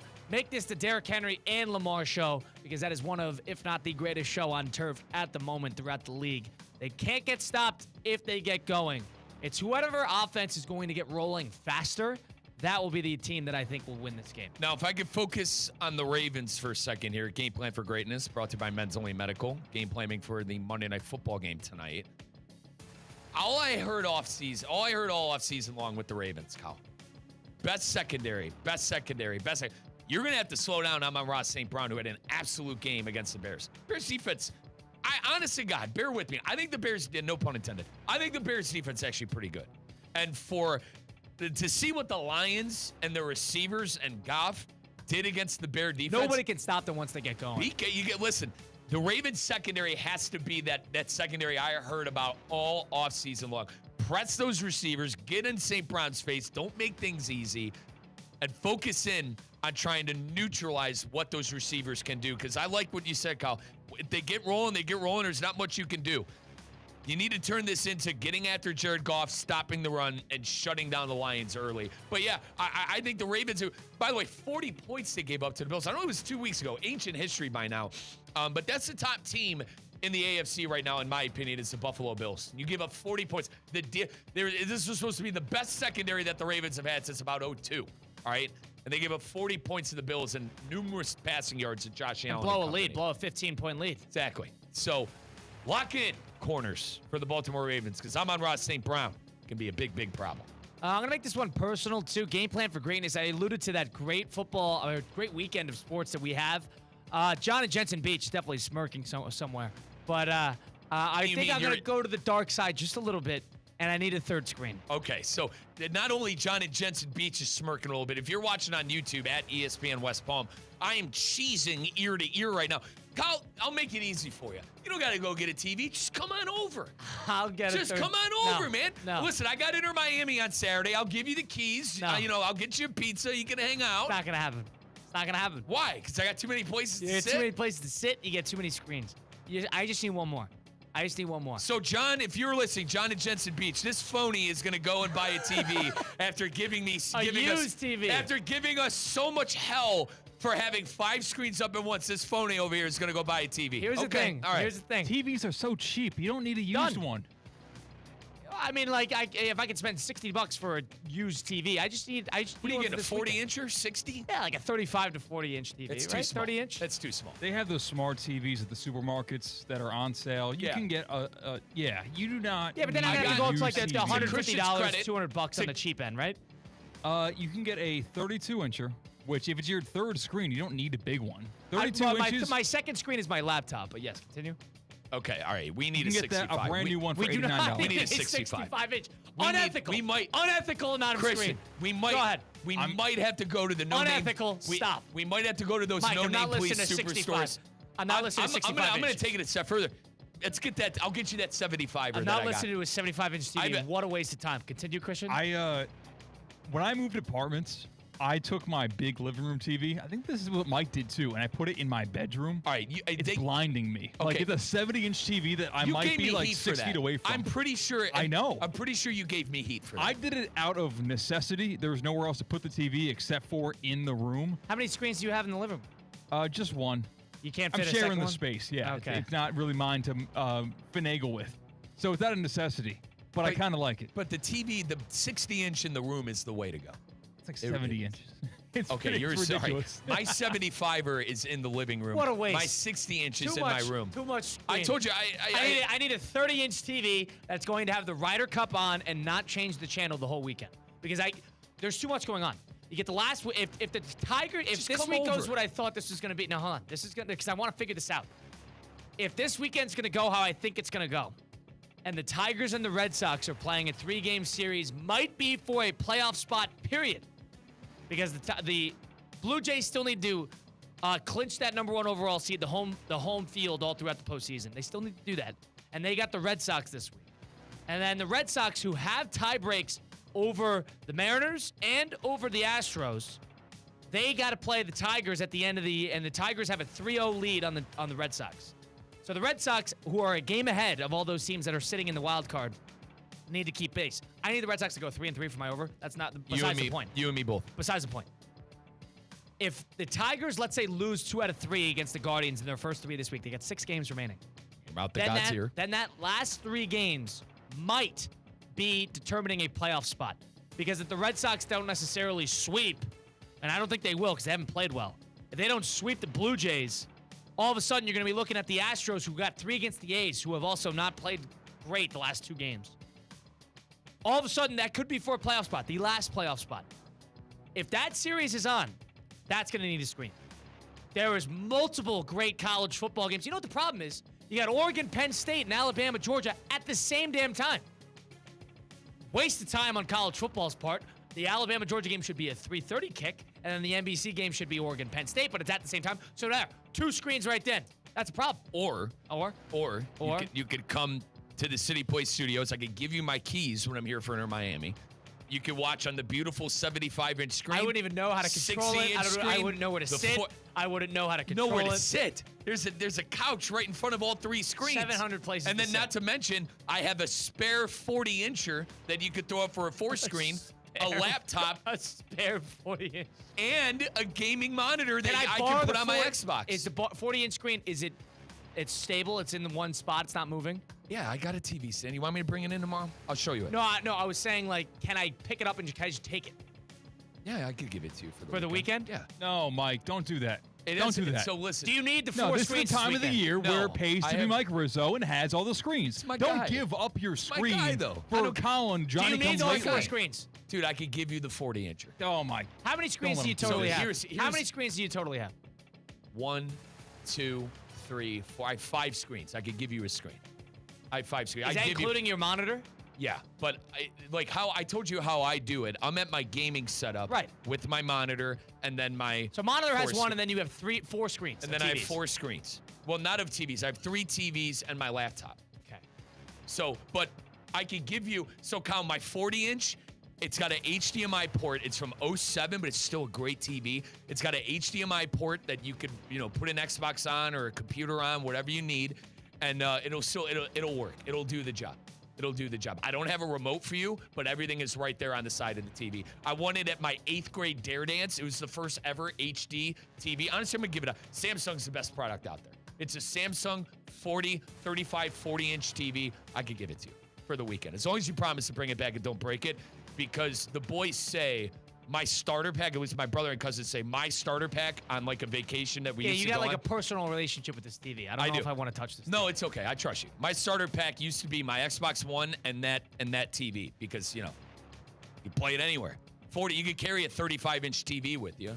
Throw it in the car on a family I'll let you trip. know because part of me thinks I I'll do send you need a another picture of TV. I do need. The thing is, once baseball postseason starts, they avoid Sundays, but on Saturdays you're gonna get in tricky spots. I got you, dude. I'll because send you a picture you'll of have it. multiple games on, which is why I got to make decisions on what game to watch. Now, Colin, it's not a smart TV, though. Like, you're going to need to put an HDMI cord into it. I have to figure that out. You're going to have to figure that out. Like, you're not going to be able to access, like, YouTube TV and stuff on it. You need an HDMI cord. I don't have that anyway. Do you want to borrow my Xbox One? No, definitely not. I don't want to do Why? You could use my YouTube TV. You're going to use your Xbox One. This is No, I'm Mike. not. This is getting pathetic, Dude, man. You cannot help Kyle, Colin at this level. Kyle, my phone. What I do on my 60-incher, my phone, I AirPlay it. So I got the game Keep and the Red Zone. Xbox. Keep the Xbox because you might need the Xbox. No, I got my Series X and my PC. I'm good. I have the Xbox One in the room. And wait, hold on. You have 2 Xboxes? I have my old Xbox, my Xbox One, and then I have the brand, the newest We'll one talk. on the market, We'll the talk. Xbox Series I had to make X. that decision. We'll Yeah, talk. and Part of me thinks I need to get like a 30-inch. I found one on Facebook Marketplace for like $55. All right, this is doable. But Kyle, the Series, the Xbox One is purely streaming for my room. Right. So, let me know, dude. I got you. We'll I'm see. your We'll tech talk guy. about that because You're a tech guy. I gotta make a decision here because this is the weekend you get burned. The next 3 weeks is where you get burned because you get the MLB postseason and you got football at the same time. I offered Colin a free subscription to YouTube TV, and he told me to kick rocks. Yeah, How about that? I'm not doing that. I'm not doing that. Didn't want to do it. There's Okay. too much. There's levels to charity. You know, the TV for a weekend is the right amount of charity that I can accept. I gave it to my brother instead, who is ecstatic. See, that's he deserves that. I don't deserve that. There's a right amount of charity that I could accept from you, and that the TV for 3 days. But you is one of can't them. accept the charity when you go on these airwaves and say that's too much, that's too much, that's too much. Maybe Casually, certain days of the year. This is the certain days of the year. Okay. This is where you need the extra screen because the Ryder Cup's gonna not. That doesn't move. Now, Kyle, hear me out. That's 7 to 7. Kyle, hear me out. We're not touching that screen the whole day. That's the problem. Hear me out. Right? So you have your ThinkPad, right? Your Good Karma brand certified ThinkPad. Yes. What you do, you get do you have an HDMI cord or do you need one? Okay. You get your HDMI cord. And you plug it into the new TV. And you plug it into the 40-incher that I can give you that I want at the Dare Dance, and that'll be your Ryder Cup stream. Right. I'll figure it out. I just need to think. You're right. I need to come up with a plan of attack. I'm already thinking about this on Monday, which tells you that I was thinking about this all weekend. Are you off Saturday? Or what do you? I don't even know. I have no idea. You know, all this work and then all of a sudden, I think I'm okay. Bro, you could go batch it at my apartment on Saturday while I'm at Inter Miami. Yeah. Well, I don't know how I'm gonna handle this. But part of me thinks that for the MLB postseason, I'm going to need that third screen. Christian, am I not hip anymore? You don't want to hang out with me. Colin don't want. You don't want. You're not going to be there. So what? There's no hanging out. You're not going to be there. I don't know, dude. I got too many places to sit. I got too many screens. Agree. I need to figure this out for this weekend specifically because I was thinking about getting a second screen because I have what I usually do on the football Sundays is I do main TV, quad box on Sunday Ticket, and then the Jags on my laptop. Dude, I'll give you.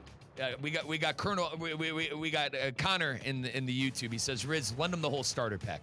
Just take the 40-inch and the Xbox One and do whatever the hell you want with it for the weekend. I'll let you know. I'll make that decision at the end of the day. If I could find something for $50 that's worth it, 32-inch has a smart TV capability, that might be worth the long-term investment. Now, since you're a good friend, I will consider giving you the 60-inch for the weekend. I would not accept that. I don't even want to. I don't even want to move 60-inch TVs. No, Colin. It's light. The Samsungs are. I told you the Samsungs are their best product out there.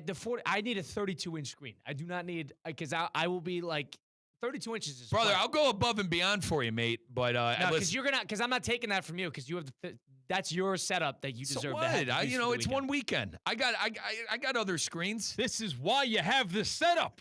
It's for this weekend. It really is. It is for this weekend. But here's the weekend. It makes sense to have all the screens. Like I'm gonna be here from about 3:30 till about 8 o'clock anyway, and the Buckeyes are gonna be on that screen that Christian in that control room that Christian is in there, and I'm gonna be doing Inter Miami. So you let me know. I'm gonna be here all day Saturday, so I'm not gonna need it. The problem is NFL Sunday as well. Ryder Cup final round starts at noon, and that's the singles matches. Starts at noon. MLB, every team plays at 3 o'clock. Yeah. Every team plays at 3 o'clock. And then you got a packed slate of NFL football, and the Jags play at 4. So right then and there, big problems presenting itself. So we're going to have to figure it out. Just let me know. I'll come up with a decision momentarily. Mike Rizzo, Colin Russo, Christian Cat. Go download the South Florida app today and hook it up to whatever you need. AirPlay it.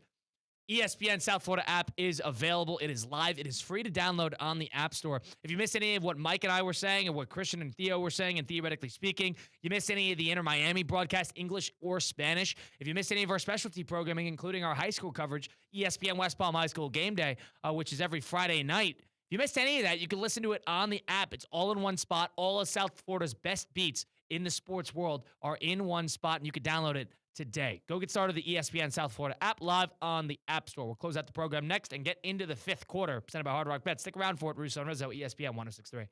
Live from the Anajar and Levine Accident Attorney Studios. Anajar and Levine Accident Attorneys. Call 1-800-747-FREE. This is ESPN 106.3. Fall is here, and the flavors of the season are waiting for you at DQ Grill & Chill. Treat yourself to the new Maple Cookie Milkshake. DQ's world-famous soft serve blended with maple cookie crumble and real milk. It's the sweet taste of fall in a cup, but only for a limited time. And don't forget the blizzards of the month, pumpkin pie and caramel toffee cookie. Stop by DQ Grill & Chill today with 2 convenient locations, 4828 Lake Worth Road and US 1 just south of North Lake. Fall tastes better at DQ. The 5 p.m. hour is presented by Good Greek Moving and Storage, the world's only total relocation company. Local or long distance, they've got you covered. Good Greek Moving and Storage, your superhero movers. Tired of being sidelined by a sports injury? Get back in the game with Baptist Health Orthopedic Care. Whether you're a professional athlete or even a weekend warrior, you can get back to doing what you love with our compassionate orthopedic team. Experience a new level of care and get back to your best. Welcome to being treated like a pro. Make an appointment today at baptisthealth.net/ortho or call 833-556-6764. Baseball's greatest international spectacle returns to Miami. The World Baseball Classic comes to Lone Depot Park in March 2026, bringing the planet's top baseball talent under one roof. Witness MLB superstars represent their countries in this thrilling tournament. Miami kicks off the tournament with a star-studded round 1 featuring the Dominican Republic, Venezuela, and more. Get a Marlins membership to secure exclusive priority access for this sellout event. More information at marlins.com/WBC.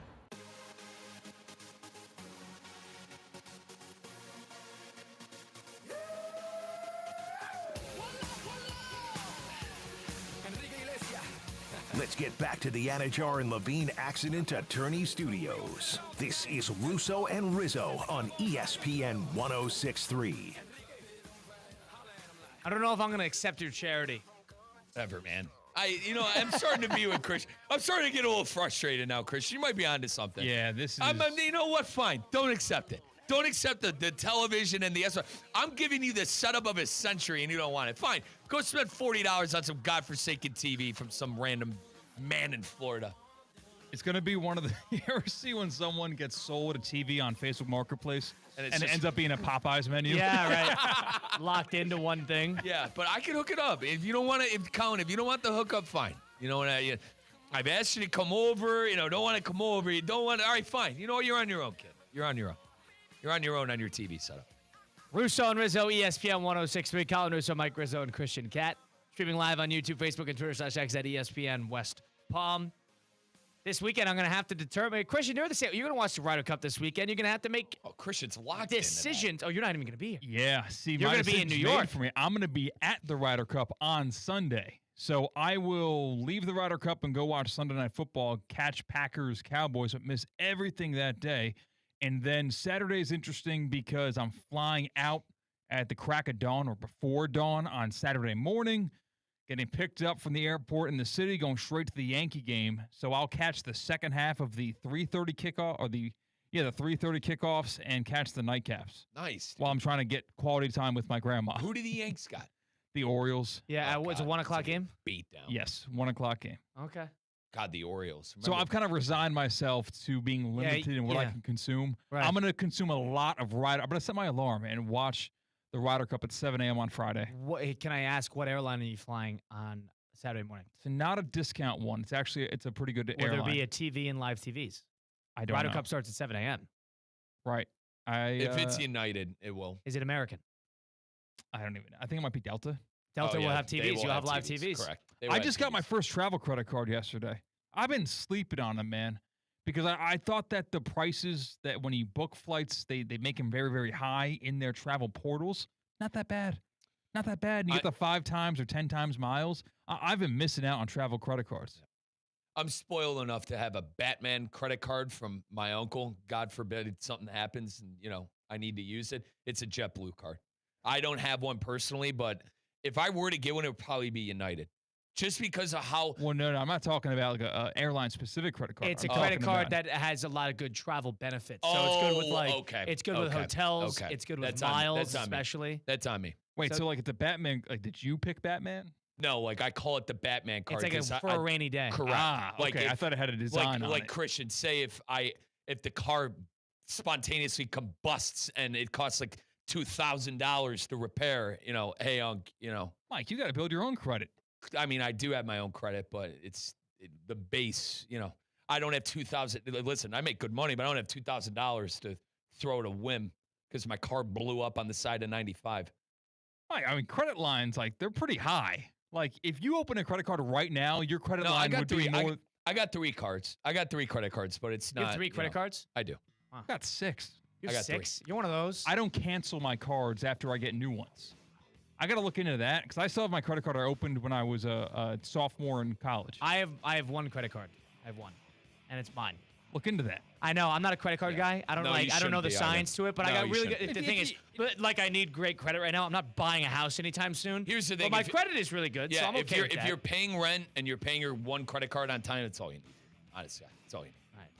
Mike Rizzo, Colin Russo, Christian Cat, stick around because we got the 5th quarter coming up. The rest of the Sunday slate, we will get into it.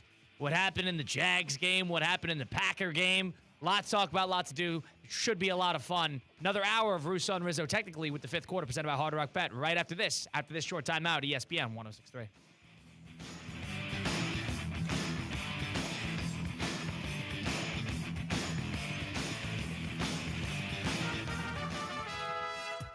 Calling morning, all sports fans. Grab your MVP card and head to Duffy's where you can catch all of the action. Not an MVP? Sign up for free and start earning rewards today. Duffy's is voted the best sports grill year after year with their award-winning burgers and wings. Don't forget about Duffy's famous 2-for-1 drinks all day, every day. And with over 80 TVs in every location, you'll never miss a minute of the game.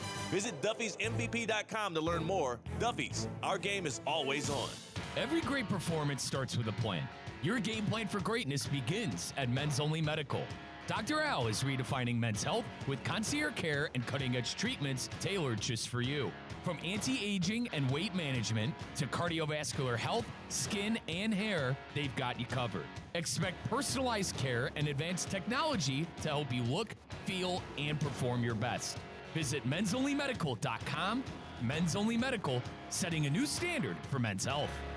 Want to accelerate your career as a manager or executive in the exciting industry of sports? Florida Atlantic University's MBA in Sport Management program is ranked #1 in Florida and 10th in the world. Students learn practical and applied skills from top faculty and experts who work in the industry. With a 94% placement rate for all grads, the full-time MBA program sets students up for success in the world of sports. Check out Florida Atlantic University's MBA in Sport Management program today by going to business.fau.edu. When your team's best players have all been traded and the latest pick is overrated, just raise a glass with a friend or two and tell them more, tell them more, tell them more do.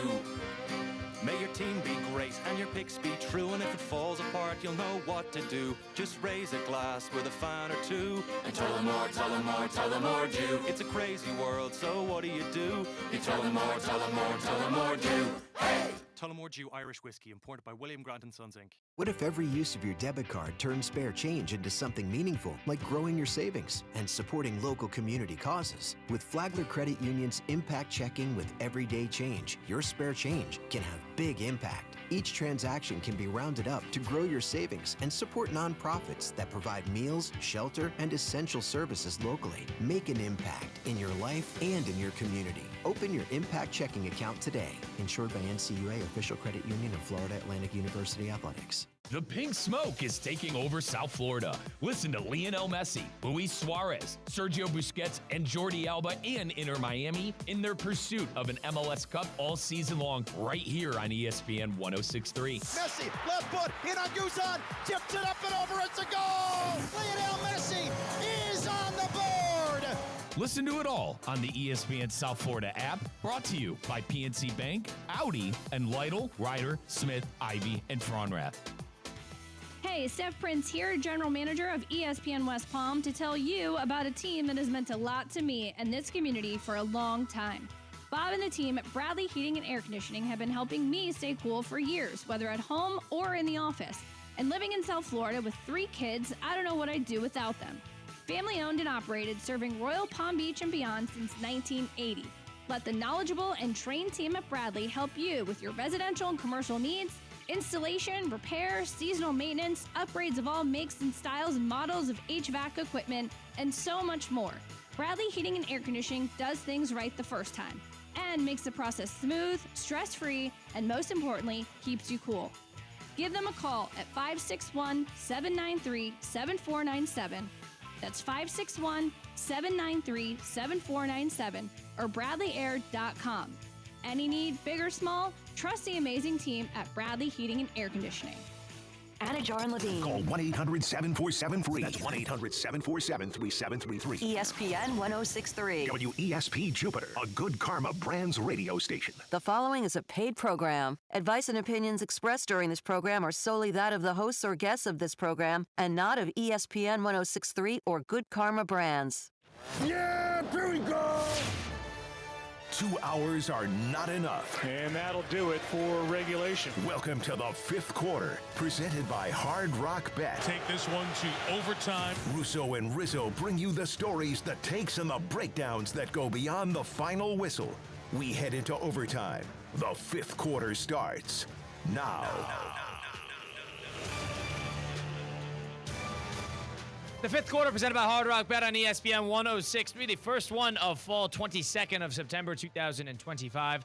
Happy to have everybody aboard. It's Colin Russo and Mike Rizzo with Damian Perez helping us out behind the glass. We're at the City Place Studios over in downtown West Palm Beach. Another gloomy afternoon here as we are in the thick of storm season.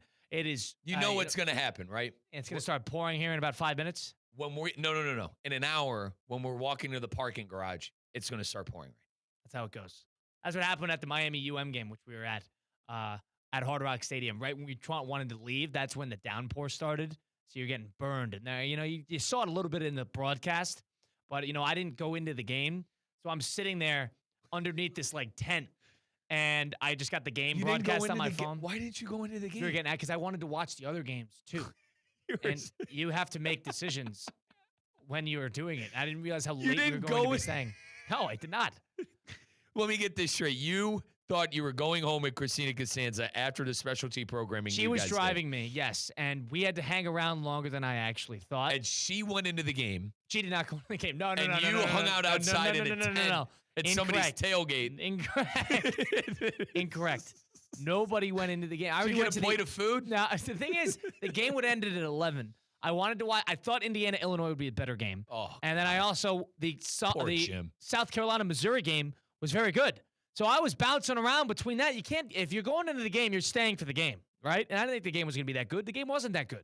And it was a long game, too. So I'm okay. So why did you have to, I don't understand why you guys didn't We had to wait until all the ESPN radio crew that we were with was ready to rock and roll and get out of there. Okay. So we were helping out, yes. I see. So you were working. Okay. Technically, yes. And I was sitting there, and it was pouring rain, and we're sort of waiting for it to pass. And it's never passing. So we're just sitting there watching the game on the broadcast, hearing the Miami game roar. And then 10 seconds later, you're trying to figure out what they were roaring for, whether it was a sack or whatever it might be. But I was able to get back and watch the endings or watch most of the second halves of each game. So that's why it's worth it, in my opinion, because you could watch everything at once. And the South Carolina game was the best game of the night. And I wouldn't have been able to watch that had I stayed for Miami Nonetheless, the fifth quarter presented by Hard Rock Bet. Go download the Hard Rock Bet app today. If you put just $5 in, win that $5 bet, you get $150 in bonus bets right up the rip. You get to win that first bet, but if you win $5, all of a sudden, $150 in your account to play with. Go refer a friend, too, an extra $50. I just gave you a route to get $200 in bonus bets on the Hard Rock Bet app in your pocket for a huge weekend of sports. Ryder Cup, MLB last week of the regular season. Great college football, great NFL. All of it is starting now. As good of a weekend as you could find if you're a sports fan coming up this weekend, and figure out the trends and the stats on the Hard Rock Bet Stats Hub. And more importantly, go put together a parlay, increase your odds, because that's what it's all about. You're going to be watching this stuff anyway. Sprinkle some action, have some fun with Hard Rock Bet. Offered by the Seminole Tribe of Florida. Must be 21 plus. Physically present in Florida. The wager. Terms and conditions apply. Concerned about gambling? Call 1-888. The NFL slate in week 3, a couple surprises. I think one of the big surprises were the Chicago Bears. The one thing, our theme coming into the week, it was obvious that you need to be nervous, especially after how Miami played on Thursday Night Football. You got to be nervous about the 0-2 teams. Right. The 0-2 teams are the most desperate football team possible. The Browns showed that. The Bears showed that too. And one of the big surprises, I would say, of the weekend were the Chicago Bears winning the way they did, right? Because they looked like a completely different football team. And Caleb Williams finally looked like the Caleb Williams that was advertised. And he played a perfect football game. Right. And I mean, Colin, the dimes he was throwing, Roma Dunze, the deep ball. I mean, the number. It looked like a Ben Johnson offense. It really did. And how about the flea flicker? The flea flicker and the deep ball. And forgive me, I forget his name. Number 10, maybe it was Burden, Luther Burden. It was Luther Burden. Regardless. The throws in the offense you expected to see the first 2 weeks you saw on display in week 3. You joke around with me, Riz, you're quick to move on from quarterbacks other than Caleb. I mean, Colin, do you blame me? It's all there. It's all there for that young man if he could get out of his own head and if Ben Johnson can unlock it. And the thing is, they had 2 games, and it didn't go well the first 2 games against 2 divisional opponents. Yep. This is sort of like a pseudo year one for him, because last year, losing out on the coaching staff mid-year, trying to figure it all out. Now you have all this talent on offense. I'm not saying things are turning around for the Bears, but if there's a team that deserved that win, if there's a team that needed a win like that, it was that Chicago fan base in that building. They needed a glimmer of hope, especially after the thrashing they took from the Detroit Lions. The Cowboys are not that good, Their defense is a major problem. I don't know if that defense is more about the Bears offense versus the Cowboys defense, but you don't play that perfect of a game because the defense is that bad. Mm-hmm. Everything was clicking in the right direction. I'm not saying things are changing, but the Bears, the idea of the season was to come out of it and like what you have at quarterback and like what you have at head coach.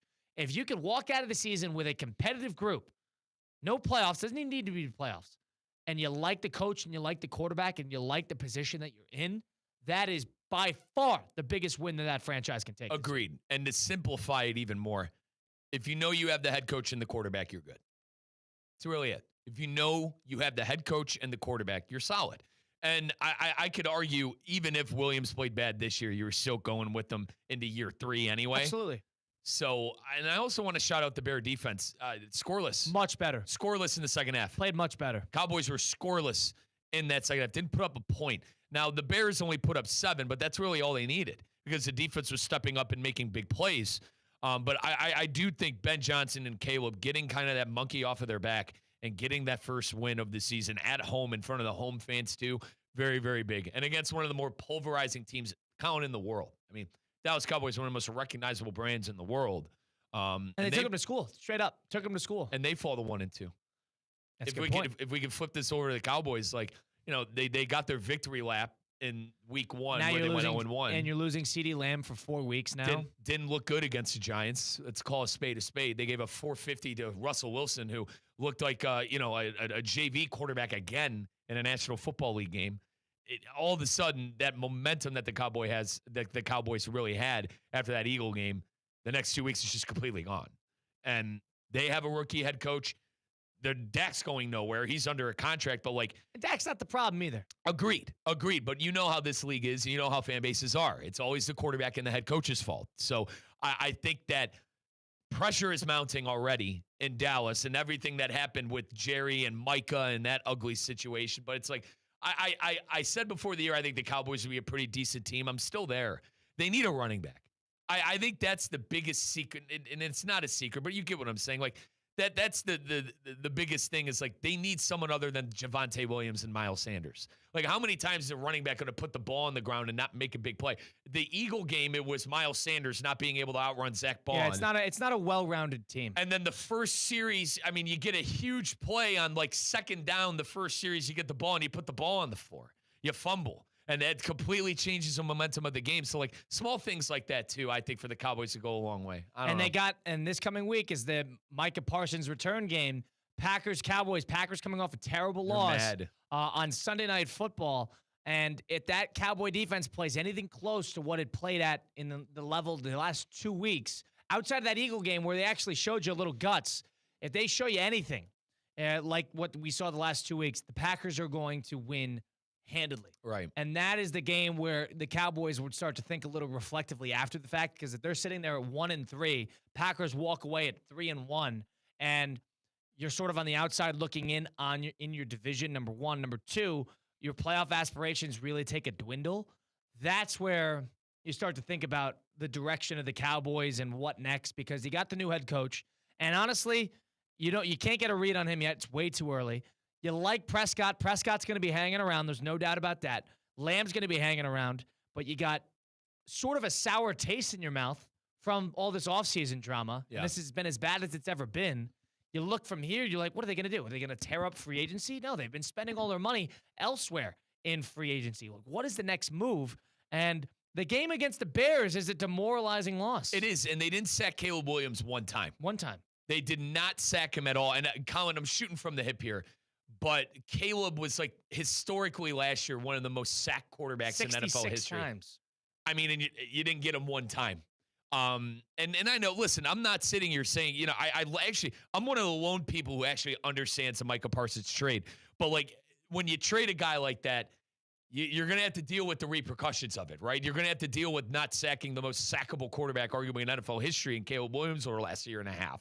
And then now you got the Packers coming to town who are all, for better term, they're all pissed off that they just lost a close game to Cleveland. They blew a 10-point lead in the fourth quarter, and they're looking to get back on track. So things aren't necessarily looking bright for the Cowboys, but what did we see from teams that are desperate this past weekend? We saw them show up. Now, outside of New Orleans, who are an absolute disgrace. And Houston. All right. But, like, the teams that really had something to play for, with the exception of a few, showed up. I think the Cowboys will show up against the Packers. Dare I say, this is a game the Cowboys win. You know, this is one of those games where Dak puts on a clinic and they figure out a way.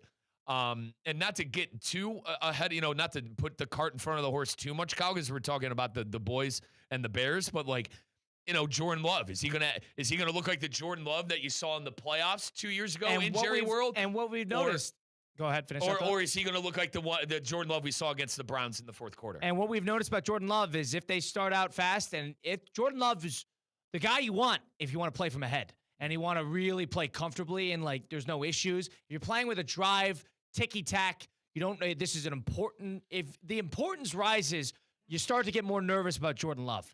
If they're kind of firing on all cylinders, he's got a 10-point lead, and I'm saying this because of the Brown game, but right. He's got a 17-point lead, but the offense is moving the ball. It's not necessarily a grinded-out game. There's some fluidity to the game. Jordan Love's your guy. And more importantly, if he could be protected and the running game is working, but when the run game is not working, like you saw against the Cleveland, and the offensive line is not playing that well, like you saw against Cleveland, that's where you get nervous, and a lot of quarterbacks would struggle in that spot, but that's where you get nervous about Love and his ability to win you a football game. And this is really with any quarterback, Kyle, but like he doesn't do well with pressure in his face either. When you're back, like when he has to make a read with somebody in his face, that's a problem. And really, it's a problem for Mahomes. It's a problem for a lot of players. That's what I mean. That's why I said it's like, it's really for all quarterbacks. But I feel like that's what separated Kyle, a Rodgers, a Manning, a Brady, one of the the greats that we've seen, a Roethlisberger. Like a Roethlisberger would eat a peanut butter and jelly sandwich, shed a sack, and throw a 60-yard touchdown. Aaron Rodgers would be a ballerina, tiptoe around it, use his offensive line to his advantage, and make the throw. And Brady would do the same as Rodgers. So, like, I feel like when it comes to some of these quarterbacks, that's what separates the great ones is who can make the plays under pressure, who can make that read and do a little spin move to a defensive end who's rushing you. Yeah, it feels like there's no plan B with him. If plan A doesn't go according to plan, now what? Right. And I even looking around, where are we going to go from here? I don't know how much you watched of the game, brother, but like the touchdown pass he threw, he even looked indecisive on that. Yeah. I mean, Schlesinger almost had him 2 different times on that. And granted, Schlesinger fell back into coverage, but you get what I'm saying. Pressure was in his face, looking, and he had all day, and it still looked like he was indecisive on that touchdown. He's got the contract. You got to make it work with him. But the one thing about him is he's not a plan B player, at least to this point in his career. It needs to sort of work, and he needs to see it work in order for him to operate at his best level. And it's set up for him like the Eagles, right? They got about 5 receivers. They have a great running back. They have a decent enough offensive line. We talked earlier about how, John and Jensen Beach, shout out our guy, he called in and he said, Hurts is basically a system guy. Is that the case for Jordan Love? Would Jordan Love be able to have success outside of Matt LaFleur? We hate these hypotheticals, but at the same time, like, that's what you want. Like, if LaFleur thinks Jordan Love is the guy, who the hell am I to say that he's not, a top-tier quarterback in the NFL? And here's the follow-up to that. You want to talk about plan B player? Jalen Hurts, that was plan C. And they got to plan C down 26-7 in the second half, and he rumbled them back. And their game plan was not to throw it all over them for him to throw for 200 yards. And he was able to kind of will them to victory. Saquon Barkley was not, carrying him through the game. If you want to talk about A.J. Brown, fine. But, I mean, it was a 4th and goal, and he threw it to Devontae Smith, too. Mm-hmm. So that's where the difference. Goddard. Players like that is when your first option does not go according to plan, can you make a big play?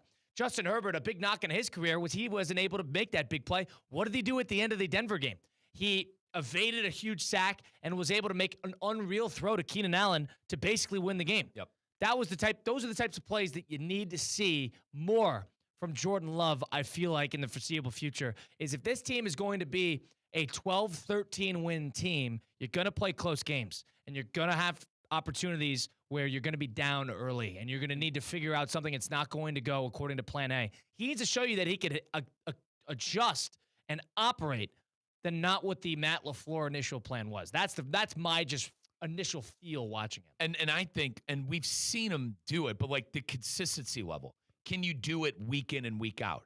Can you be that quarterback who can consistently be able to make these reads every single week? You can't have this. Like, I even go back to the year they won the playoff game. My God, what was it? The Monday Night Football game against the Giants, the Monday Night Football game against the Raiders. I mean, there were serious conversations 2 years ago if Green Bay was going to be a top 5 team in the NFL draft, a playoff team. That wasn't even Denver game, another bad one. And you were in Wisconsin working for ESPN Madison at that time. I don't got to tell you.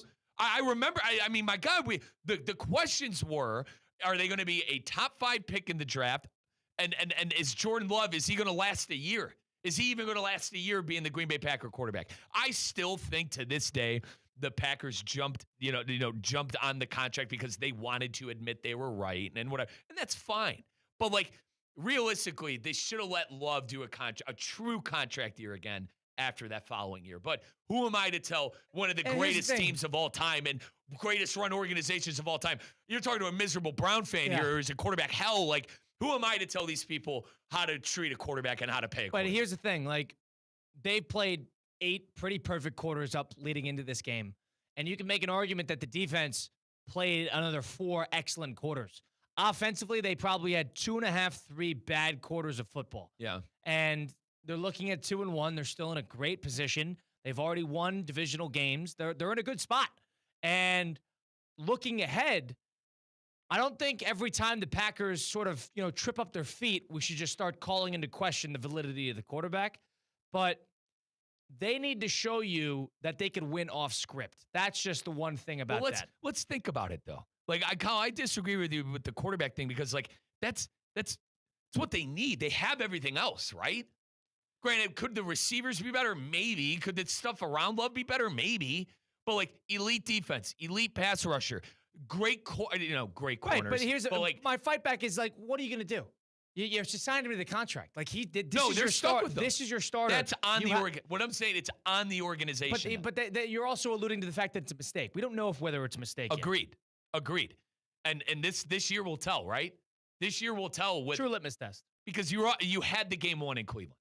That team, the Browns, I'll say it again. You could have gave the Browns at the 20-yard line. They weren't scoring a touchdown. Come 80 yards. They were not. They even a 20-yard line in the red zone, they couldn't score a touchdown. The only reason they scored was because Greg Newsome returned that kick to the 5.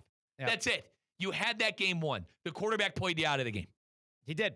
And that loss is on him. That loss is not on that defense. The good news is that defense is excellent, and the rushing attack got shut down, and the Packers still had 2 or 3 plays away from just walking away. You make the kick, and then all of a sudden the game changes. So there's so much that really could have went differently, and that was the story of yesterday's slate on NFL football. But, Packer fans walking out of that, the thing that you're nervous about is Mike's right. They really have put together a great team with a great coaching staff, with great fans, a great home field, and good ownership in the publicly owned team. The one sort of question mark around the entire roster, there's probably 2, including the receivers. The receivers and the quarterback. The offensive line did him no favors, but when healthy, the offensive line is fine. The quarterback gives you the most, keeps you up at night. It does. And the fact that it does for the Packer fan would make any team nervous that's trying to contend for a Super Bowl, and that is exactly what they're trying to do. And I could argue Packer fans are not used to that. Brett Favre, Aaron Rodgers. I mean, these were Hall of Fame quarterbacks. There was question marks all over the team except for them. Right. And now, fast forward to 2025, you got Jordan Love playing you out of a game against a Brown team who's going to be picking top 5 in the draft. Yeah, very nerve-wracking situation. I'm not saying there's anything to call fire about, but the more close games they play, the more times he's going to be called upon to elevate the team. Can he do that? That's the real question. Mike Rizzo, Colin Russo. We'll do a little best bet. What are the underdog picks of the weekend? How could we have made money if Mike and I played our cards right? You know what we were in on? We were in on Cincinnati making something happen in Minnesota. They lost by about 38 points. So we're going to see. It was 48-3 at one point. We'll check. I texted you at 48-3. Bad. I go, why the hell did we take Jake Browning on the road? It's bad. I'll own that. That was on me. I was pro Jake Browning. No, we both were. We will make some hypothetical picks on the flip side, get into some of our best bets looking ahead to Monday Night Football as well. It's all coming up. 5th quarter presented by Hard Rock Bet on ESPN 106.3. Live from the Anajar and Levine Accident Attorney Studios. Anajar and Levine Accident Attorneys. Call 1-800-747-FREE. This is ESPN 1063. I'm Ellie Anajar of Anajar and Levine. Injured in a car crash? Never rush to settle with insurance companies, and never settle for just any attorney. Demand Anajar and Levine. Our experienced legal team will fight to win you the maximum compensation you deserve. Call me, Ellie Anajar, for a free consultation and take back control of your life. Call 1-800-747-FREE. That's 1-800-747-3733. In office, West Palm Beach. Hey, it's Evan Cohen from Unsportsmanlike, and if you love football, you're in the right place. Monday Night Football wraps up Week 3. The Lions head to Baltimore for a clash with the Ravens that will shake up the standings. We go live to Baltimore at 7. It's Lions and Ravens here on ESPN 1063. New Beyond Raw Lit V2 pre-workout. GNC's #1 pre-workout. Now with harder-hitting energy, an intense mind-body connection, and enhanced endurance support. This isn't just pre-workout, it's precision engineering for your body. Turbocharge your workout with new Beyond Raw Lit V2. Available now at GNC and GNC.com. From kickoff to cash out, ESPN Bet has the tools you need to score more on game days. Bet smarter with stats at your fingertips. Get personalized parlays built just for you. And with your fantasy team synced right in the app, you can back your squad. Right now, new customers get $100 in bonus bets when you bet $10. Sign up with promo code USL to get started. Must be 21 plus. Gambling problem? Call 1-800-GAMBLER. Terms and conditions apply. See app for details. Offer not available in New York. ESPN West Palm is on the move. Brought to you by Safebound Moving and Storage, the most trusted moving company in Florida. You're safe with Safebound. Kaiser University's flagship campus. The 100-acre residential campus at 2600 North Military Trail in West Palm Beach extends Kaiser University's educational offerings to over 100 degrees. Kaiser University also has an athletic program with 26 national championships, including back-to-back-to-back lacrosse titles, and they just won their first ever national championship for men's tennis. Visit KUSeahawks.com for the latest on the championship flagship campus of Kaiser University. Football season is here, and the ultimate game day headquarters is Twin Peaks. Whether it's college Saturdays or NFL Sundays, catch every kickoff, every touchdown, every Hail Mary right here at Twin Peaks. Eats, drinks, scenic views. From scratch-made favorites to ice-cold 29-degree draft beers, Twin Peaks is delivering all the winning plays. Looking for a stronger lineup? No one does game day like Twin Peaks. Twin Peaks, come for the game, stay for the experience. We want to see ya in a Greenway Kia. Are you tired of the hassle of buying a car? At Greenway Kia of West Palm Beach, we're changing the game. No pushy salespeople here, just friendly product specialists on salary here to help you find the perfect ride. With over 500 vehicles in stock and a goal to sell 250 by month's end, that means incredible deals are waiting for you. Forget the back and forth negotiations. Once you pick your dream Kia, you'll work with one manager the entire time, making decisions on the spot for a smooth, stress-free experience. We'll even handle the paperwork, your tags, insurance, and every detail. Need help learning all the features? We'll schedule a post-delivery session when it's convenient for you. And if you can't make it in, we'll bring a new Kia right to your home or office for a test drive. Plus, for a limited time, you'll see the factory invoice right on the windshield of every car in the showroom. Visit Greenway Kia today or shop online at GreenwayKiaWestPalmBeach.com.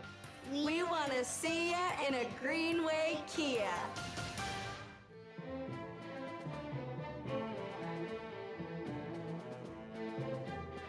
It's overtime. It's sudden death. 13Z, Devery Henderson, Chris Ivory, green right nasty, Z peel, fake slash 37, Buster Bluff, naked right, X post, wide bite. That'll be the first call. This is the fifth quarter, presented by Hard Rock Bet. Fifth quarter presented by Hard Rock Bet on ESPN 106 with Colin Russo, Mike Rizzo, and Damian Perez behind the glass at the City Play Studios. Damian, welcome in. How you doing, my friend? I'm doing great. How are you guys? Not bad. Browns won, so Mike's all fine. I was going to touch that subject. How you feeling, Mike? Oh, I'm all juiced up. You look giddy. It went from here we go again. Barry and Stefanski aren't going to make it till the end of the year. And then sure enough, like 8 minutes in the fourth quarter, everything just Isn't that turned incredible how And I remember everything you just guys turned were around. calling it a win right here on this show. I we took vividly Green remember. Bay. We took Green Bay. We So took did Green I. Bay. They were actually the We all last leg took- of my parlay. 7.5. We all took Green Something Bay. about the 0-2 team, though. So super Yeah. dangerous. And it's funny how crazy the perception of a team can change after one game. You're not really changing much about Stefanski, but Andrew Berry, who Mike hates more than anybody, is the general manager of the team. Coming out of that game, you look at Mason Graham, who they got in the Travis Hunter trade. Give me that stat. I didn't even know that he stat. He had a pressure on 43% of dropbacks, and the average for a defensive tackle is like 8%. So he was all over the backfield there. Carson Schlesinger, who's the 33rd pick, technically a first rounder. Correct. And he was all over the field. Quitshot Junkins, who they got in the Jacksonville trade as well, had nearly 100 yards and a touchdown. And Harold Fannin Jr., who's their big-time tight end, who's had a great season to this point, and they still got two quarterbacks sitting on the bench we haven't seen yet. Right, and for some reason, like I thought they were going to pull Flacco. Like in the fourth quarter when they had like their 8th 3-and-out, we're all like, all right, is Gabriel coming in? Like we were hoping one of them came in at They'll that see moment. time eventually, and you're not in any rush to see one of them. But the problem is, what the good news is now everybody's perception changed because all of a sudden the Browns don't want to get too early on it, but at least in the early part, have put together quite an all-time draft. I mean, and that's a the bunch one of thing. immediate contributors. Andrew Berry, none of his draft picks have had a second contract. Yeah. So And a bunch of immediate contributors, at least in the early part, through 3 games. I'll give Barry this. He hasn't had a lot to deal with in the draft over the last couple of years because of the Watson deal. But the first 2 full drafts he's had, none of them got a second contract. So like that was the big thing with him. And listen, man, I think all the players played great, but Colin, like as far as this year, I don't know how you could, with a straight face, I don't know how you could keep trotting. It's like, my take with Russell Wilson. Like, it's insanity you keep playing him. It's the same thing with Flacco. Like, I appreciate Flacco, what he did 2 years ago. You're It was eventually a fun going to season. need to go to the quarterback, but like think about it Colin, for the presence of the team. You're telling the team we're done when you do that. But the first thing, I kind of disagree. It gives you a better. It doesn't. You don't It think doesn't. one of those guys can give you a come- better chance to win? Flacco throws to the sideline every play. I agree. There's no downfield throws. I agree with that. Put yourself in the perspective. If you're going to play the quarterback, because they know it's the circus, and the Browns should, especially the Browns, they know it's the circus. But don't you want because Sanders and Gabriel are going to get looks, and if they do the game, they're not doing that to win the games. They're doing that to figure out who's the better quarterback. But that's the Kyle, game. You're telling me Joe Flacco puts the Browns in a better situation to win than any of those two? It's a more stable position, and they're sitting here at 1-2. You can't sit here and tell me, Brother, I know that you either watch of those that two game. players. I know you agree. you watch that game. I agree. The defense that's won what in that game. Offense has been for the first 3 weeks. Kyle, it's been 3 weeks in a row. You pooped away the Cincy game. You were never competitive offensively in the Raven game. Here's the thing. I don't disagree with you, but when you're going to start playing games and the whole point of the game is to figure out if you like your quarterback or not, and that's going to be the whole point of the game. You're telling the team that win or lose, we're really just looking at the quarterbacks. That's where you lose to veterans. That's where you got to. That's the same thing with the Giants. You got to be careful with that. I hear you. Because there's veterans in the locker room that think that the 10-year vet will give them a better chance to win than the rookie who's never played before, especially 5th rounders. I hear you, but there is even a point, Kyle, where the locker room will look at you and go, how the hell is this guy still playing? We can't pick up a first down. We can't get 2 yards. So, like, that's my pushback. I think at this point, if Flacco continues, listen, you're right, 3 games, fine. But if Flacco continues this for the next week or 2, I mean, if you don't make a change, it's a detriment. Was to the team. Flacco bad with the turnover? Has he been terrible with the turnover game through 3 weeks? Not necessarily, Kyle, but, like, you can't move the ball. Can't move the ball. Offensive efficiency, the Browns are bottom 3 teams in all of the NFL. Totally. You bring in rookies into this sense. You're turning this into turnovers. That's going to happen. But, like, at least agreed. And that's something no coach can And no fathom. defense wants to deal with, because all of a sudden when you get short fields and you got a good defense who can actually stop teams, that's where it's just – I'm just talking about the mentality of a team. You're appeasing you, the fan, versus thinking about the player who knows that the veteran probably gives them the best chance to win. It's the most serious-looking team when you put the veteran in there. I also think the veteran is looking at Kevin Stefanski and going, brother, we can't get a first down. What are we doing playing 50-year-old Flacco still? That was 2 years ago when we went to the playoffs with him. So what do you? I agree, but what is the player supposed to think? Oh, one of these 2 rookies are going to make this work? You got to do something. What's the old saying? Like, continuing to do the same thing is insanity. Right. Like, that's the old saying. Yeah, and, but that's not the NFL. The NFL, I agree. The offense is not going to wake up. And if you're telling me that they're just a quarterback away from waking up, you're wrong. And you know that's not true. They are more than a couple pieces away offensively from being a good team. You know that. I do. And you don't have a lot as far as receivers. It's not like he's going to walk in there and all of a sudden you guys are going to start throwing. You can run with Judkins and Sampson. And it's not like it's going to turn into 30 points per game when you bring it. It's going to still be ugly. And on top of that, you're going to have a quarterback who's trying to figure himself out. Just a couple of downfield throws, a couple of first downs. Go downfield. I understand. My God, Kyle, we can't throw 10 yards. I understand the perspective, but I'm thinking about it from a coach and the team because you're giving up on the current state of this is what we've been training for throughout training camp. This is the Cleveland Browns. This is the team we're trotting out, and you're telling the team they're 1-2. Scored 20 points. But Mike, you just beat the Packers. So to the same token, I understand what you're saying. Offensively, it's not working. But I can't sit here. And because there's the second you bench Flacco, what if Gabriel comes in and is awful? And then, all right, then you bench Gabriel, then you're going to Sanders, and then Sanders is awful. And then he lights it up. But then you can't go back to Flacco. I'm a Shador because then you can't man. You can't go back to Flacco because then it shows complete instability. And then you're stuck with a rookie, and you're losing in dramatic fashion comparatively. Flacco's not any good right now. There's no doubt about that. But he's more stable than the potential ship-rocking that could happen. 16 points, 17 points, 13 points. Can it be that? Can it be worse? Yes. It could be worse than that? Yes. It could be worse than 16 What happened in Atlanta? Points? What happened with Atlanta against the Panthers? It could always be worse. We didn't even talk about that game. Panthers, we are back, by the way. We are back. Penix is Panthers, we are back. Kyle, can I overreact 3 weeks in? Penix stinks. He's terrible. Penix stinks, dude. You know he's 0-4 when teams score over 7 points. Oh, he stinks. How about that pick six? Oh. That was juvenile. And he had the second one, which he should have been a pick six as well. Correct. It was juvenile. We saw a lot of pick sixes over the week. Bad. Speaking of that, speaking of the Panthers winning, speaking of the Browns winning, let's do our underdog of the week and figure out where we could have made money.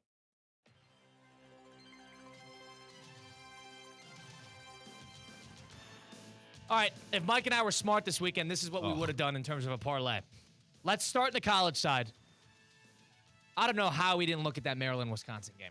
I blame you. That's I blame your me team. too. That's I blame your me team. too. That's I should have bet against them from the start. Yeah, that's your team. Maryland was plus 300 at Wisconsin to win. We knew Maryland was going to win that game too. We knew Wisconsin was going to stink. We didn't know Maryland was going to be as good as they were, but we knew Wisconsin was going to stink. Plus 300, let's add it to the parlay, Damien. If we hit that, that would have been big. Let's see the other one. How about Texas Tech against Utah?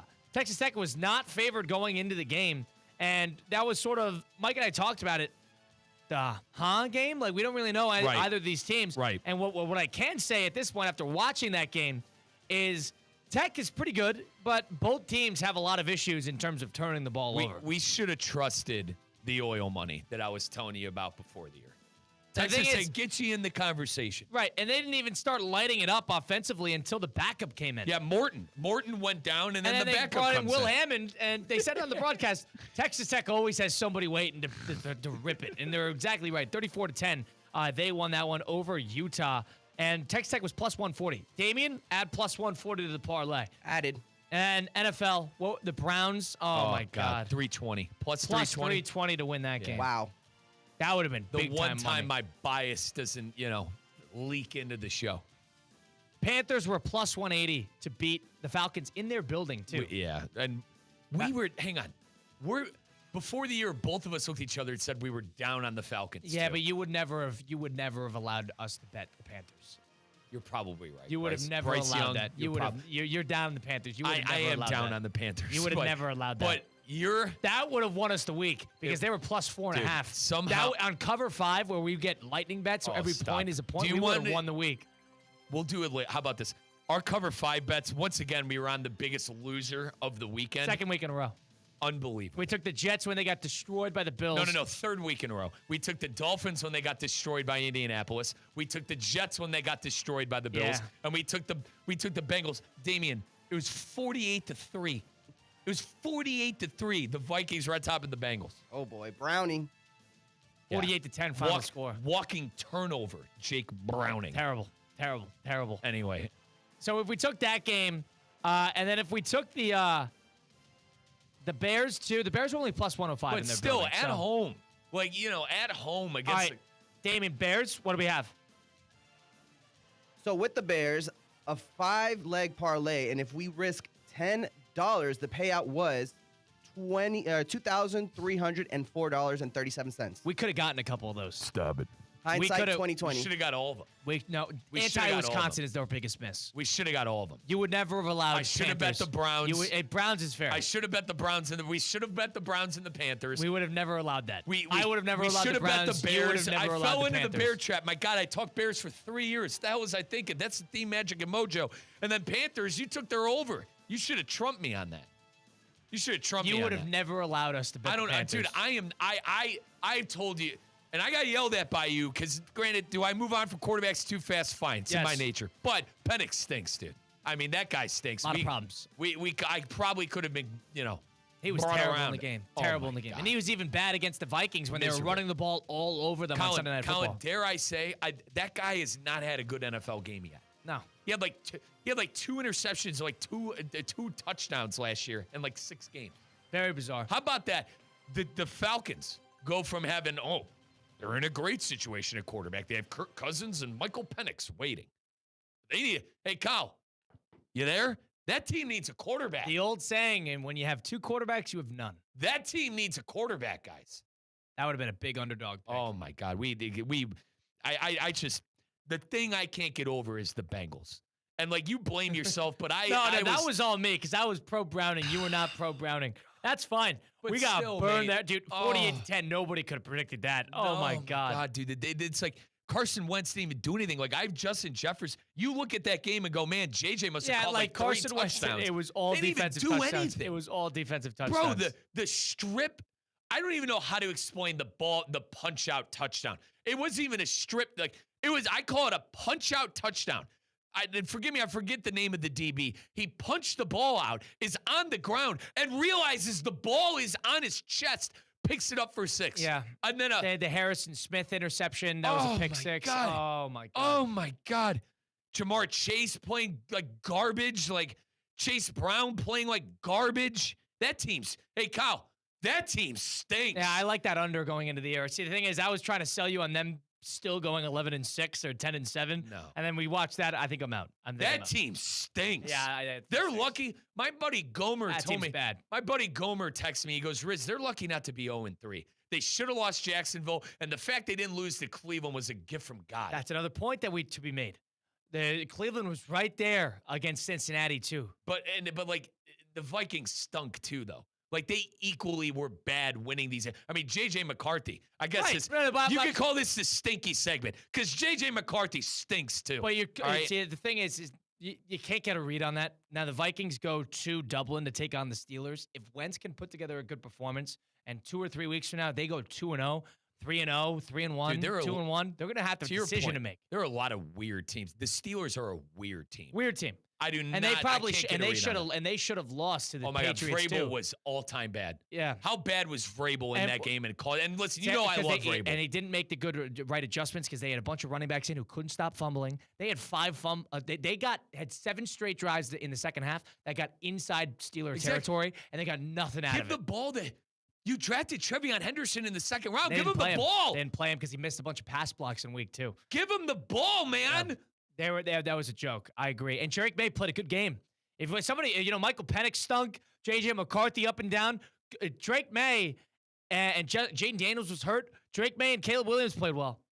He played a winning football game, and he had a bad fumble. But I mean, other than that, I mean, the Patriots too. But Patriots are at that point where they're learning how to win. What was the final? There was the nail in the coffin. What was the nail in the coffin? Another fumble. Though? Yeah, that was it. It was another fumble. Yep. It was Antonio Gibson. Yep. They had 5 fumbles. Ramondre. One of them was on the 1. Yep, and 2 within the 5. They couldn't run. God, they couldn't run the ball. Drake May, 47 attempts, 45 yards. He's the only one who was able to get anything going. Right. And that was just like busted plays too. I don't know, guys. They're like we knew the Patriots weren't going to be all that. No, but the thing about them is they're at the point now where when you look at them next year, because they're going to have a bunch of games where they're going to be playing close in dramatic. This is the year where they learn how to win games. And then next year is really where they start to attack teams. That's my opinion on them. They're that year away. The Buccaneers didn't know how to win a close game for a while, and they had to deal with that. That happened to the Lions before the Lions got really good, as the Lions were losing close game after close game. They just didn't know how to operate. And here, the famous stat with that Lion team, by the way, they were 1-7. They were 1-7 and ended the year on like a 7-game win streak, 8-game win streak. Remember, they beat the Packers and Rodgers' final game in Green Bay. It's about learning how to win a close game. That's where the Patriots are at. We got a Monday night game to look forward to tonight. Ravens and the Lions tonight on ESPN with Buck and Aikman on the call. Should be a good one. We'll make our Monday best bet. Finish out our talk of week 3 of the NFL season. It's the 5th quarter, presented by Hard Rock Bet on ESPN 106.3. Live from the Anajar and Levine Accident Attorney Studios. Anajar and Levine Accident Attorneys. Call 1-800-747-FREE. This is ESPN 106.3. Gators fans, you still have 4 chances to catch Florida football live in the Swamp this season. Don't miss the Texas game on October 4th, homecoming against Mississippi State on October 18th, Military Appreciation Day versus Tennessee on November 22nd, and Florida State for Senior Day on November 29th. Visit FloridaGators.com to get your tickets today. Miami Dolphins football is back at Hard Rock Stadium. The party starts the second you hit the lot and doesn't stop till the final whistle. There's nothing like experiencing Dolphins football live. Single game tickets are on sale now with options for every budget, from the 300 level to our luxury offerings. Turn Sundays into something unforgettable. Secure your seats today. Visit MiamiDolphins.com/tickets and get ready for game day.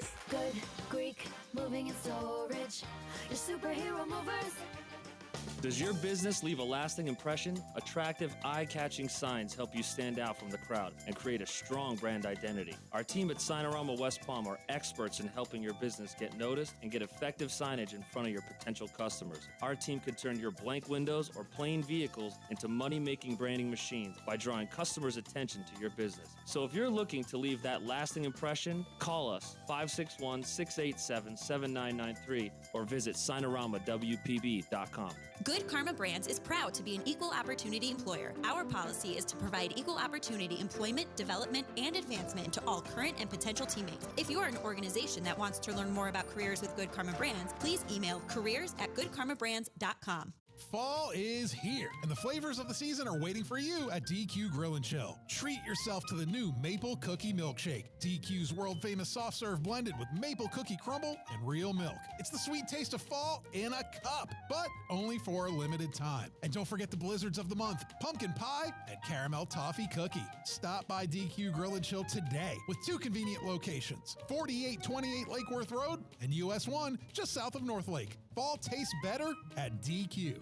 Hi, I'm Scott Smith with Smith Ball Baez and Prather, Florida Injury Lawyers. As you have likely seen and heard, law firm advertising is at an all-time high. Attorney ads seem to be part of every radio and TV commercial segment. Some firms are even using paid actors and actresses to speak for them. At Smith Ball Baez and Prather, we know that the decision to hire a law firm should never be based on advertisements alone. It is our past results and many positive 5-star reviews that we encourage you to read at smithball.com to learn more about our law firm. We have board-certified lawyers. We have lawyers listed in the best lawyers in America and in super lawyers. But most importantly, we have experienced lawyers located right here in Palm Beach County and the Treasure Coast that are ready to be your advocate and your voice, and fully prepared to start fighting for your legal rights today. Our purpose, legal power. Our mission, huge results. If you've been injured, the lawyers at Smith Ball Baez and Prather will help. Call us at 500-HELP, 500-HELP. With Smith Ball Baez and Prather, help is just a local phone call away. Offices Palm Beach Gardens, Boca Raton, and Port St. Lucie.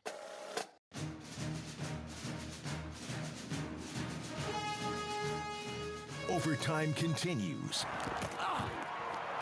This is the fifth quarter, presented by Hard Rock Bet. The fifth quarter presented by Hard Rock Bet on ESPN 106.3. Little Lions, little Ravens action tonight on ESPN. A sole Monday Night Football game. I've had it with the doubleheaders. If you're going to sit here and tell me that you're super excited for Monday Night Football doubleheaders, here, you like the doubleheader so much, let's take a look at next week's doubleheader. Jets and Dolphins opening things up, 7:15 on ESPN. Then the second game, Bengals-Broncos. Oh. Does that sound like fun? The doubleheaders? So hang on. Jake Browning and Mile High against that defense? And Knicks, who hasn't been able to figure it out yet. No. Another team who's 3 plays away from being 3-0. We thought that Knicks would kind of have it hurts I would have loved one. They should have won both those games, which is the problem. Well, the Indianapolis game. More so the Indianapolis game than the Charger game. They were leading for that entire game. Oh, my God. Boy, was I annoyed about the Broncos. 2-1 would be fantastic here because they got an easy schedule coming up. Nonetheless, we got a game tonight to look forward to. Let's make a couple picks. Let's do Little Monday's best bet.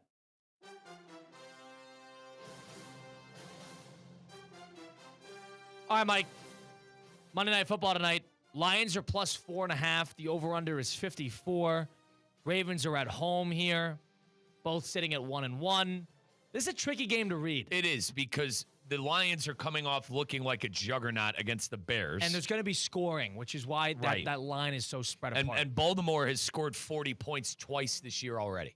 They scored 40 points against the Bills. They scored over 40 points against Cleveland. And you know the Lions can score 40 points at any given time. Right. And then I want to remind you, too, that Cleveland defense that shut down Green Bay, they got 40 points were hung on them. Mark Jackson it was a lot of late touchdowns, but still, right?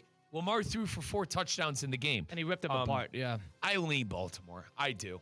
At home, to win by a touchdown, I lean Baltimore and over. I would definitely lean over. Let's root for some points. Maybe this is a little a la Rams-Chiefs, Jared Goff, Patrick Mahomes, famous Monday night bout when it was like 54-51. Maybe we get something like that. But I agree. Totally on the over. Yeah. Let's root for some points, root for some offense. You're rooting for the Ravens to win by 4.5 tonight? Because I hate the Ravens. I'll never root for sports. Actually, might hate them. Regardless, I don't like the Ravens. You don't like the Lions here? But no, not on the road. Not on the road. I like the Raven. I like the Ratbirds by a touchdown. I do. Probably like the Ratbirds by a touchdown and that over. I could lean on that, no problem. But talk me into the Lions because I'll root against the Ravens any day of the week. Yeah, my thought process on the Lions is I don't know if the Raven defense is that great to where it could shut down that Lion offense if they are rolling. Now, rolling against the Bears is a lot different than rolling against the Baltimore Ravens. Yeah, but they have a good defense. I good promise defense. you the Bears have a good defense, dude. But the Lions are good in prime time. Goff is either really good or really not. If we get one of those really good games, if we're rooting for over 54, you're going to need the Lions to score. And if the Lions are scoring, then it's more likely going to be less than the line just shifted to +4. They're listening to us. They are listening. I could stay away, but we're rooting for this to be a close game. You want to root for a close game? Then we could just do over then. We could. All right, let's do over and let's do a couple parlay. Yeah, props. we could do the over and then we could do some player props. Now, I mentioned to you earlier in the show that I like Amon-Ra St. Brown during Game Plan for Greatness. You want to do Amon-Ra? I think so. Anytime score. What's that at? Unless it's not good odds. If it's plus odds, we're taking. Touchdown score for Amon-Ra at any time is +125. I like it a lot. I like that a lot. I like that too. And Derrick Henry, let's see what he's at because he's minus 260. In terms of rushing yards, though. Okay. 85.5 is the number for Derrick Henry. Dude, they've 84.5. They've not used it. The first game, he was all over the place, and then the second game, they didn't use it. You think they're going to fix that and right that wrong and give him the ball a ton? Probably. 84 is a lot. Now, you could do Lamar, 44.5. What has he been? I'm going to look and see what he's been. Remember, he hasn't thrown for a ton. He's thrown for like 220 and 200 yards the past 2 weeks. Hang on. Lamar threw for 4 touchdowns against the Right, Browns. but it was not a lot of yards. Okay. Lamar loves Monday Night Football, though. Yeah, he does. 7-2 with 22 touchdowns, 0 interceptions. All right, against the Browns, what was his Good over? call, Damian. What was his over rushing yards? 44.5. Okay, you're right. He had 13 rushing yards against the Browns. Okay. I'd root for Lamar to run around. Okay. I think that's a lot of fun. Just the way you said that. Yeah, I'm in. 44.5 over. All right, so we got 3 bets on the parlay right now. We have Amon-Ra, St. Brown, anytime touchdown. We have over on the 54, and we have over 44.5 rushing yards for the Lamar. I have a player prop. Kyle has a player prop. Dame, are you leaning anything on this game? I love Lamar. You know, to give you another stat, 24-2 against NFC teams. Why not give me Lamar Jackson to throw 2 touchdowns? All right, let's see what that is. Passing touchdowns. Lamar Jackson to record 2 plus is minus 170. 2 3. No, 1.5. 1.5 touchdowns. So 2 total. Yeah, 1.5. 2 plus. I see 2 plus. It's minus 170. Oh, so that's the line. Yeah. Wow. 3 plus is plus 155. He's not throwing 4. Or does 3 hit? I'm confused. It's usually half. It's just 3 or plus. It's 3 and over. So if you it's hit 3 and over. Yeah, it's 3 over, you win. You want to bet on 3 touchdowns Dame, there? you like 3? Why not? Okay, let's do it. Lamar is dominant on Monday night. And we're rooting for points with the over anyway. All right, I don't love it, but we could do it. I don't love it, we could do it. Kyle, we're rooting. Jared Goff 3 plus is plus 300. No. You're not a Goff guy. I mean, dude, he doesn't show up in a big game. You know him. I'm Jared Goff guy. I'm Jared Goff guy. For some context, I told you all last year I didn't trust Goff in a big spike. Those 4 interceptions against the Commanders? Yeah. Okay. But he was great in the regular season. This is the regular season. Fine. No, fine. Don't find that. We got to be on the same page here. Dave, what do you think? No. Would you rather the plus 155 3+ touchdowns for Lamar passing or plus 300 for Goff? Lamar has done it to this throw year. 3 touchdowns, Goff? Yes. Plus 300 for Goff and plus 155 for Lamar. If it's Lamar or Goff, Lamar I'm has Lamar. Lamar has 6 touchdowns this year. He's thrown for 2 and 4. Do we see him throwing for 3 tonight? I think that makes more sense. We have the over. We probably need him to throw 3. All right. That's a plus 900 parlay. Over 54. Amon-Ra to win. Yeah, baby. Amon-Ra to go score at any point. Lamar Jackson to get the over on the rushing yards and then counterproductively betting on Lamar to get 3 touchdown passes. Heck yeah. You in? Go Lamar. We're in on dude. We need Lamar. It's not counterproductive. He's going crazy. Well, you gotta tonight. hope he runs and then stops and then throws it into the end zone. Well, it's That's 44 yards. That ain't much. You can get that on 1 scramble. All right, let's hope. Get that on 1 scramble. That's how they get us. That's how the rushing yards. Perfect.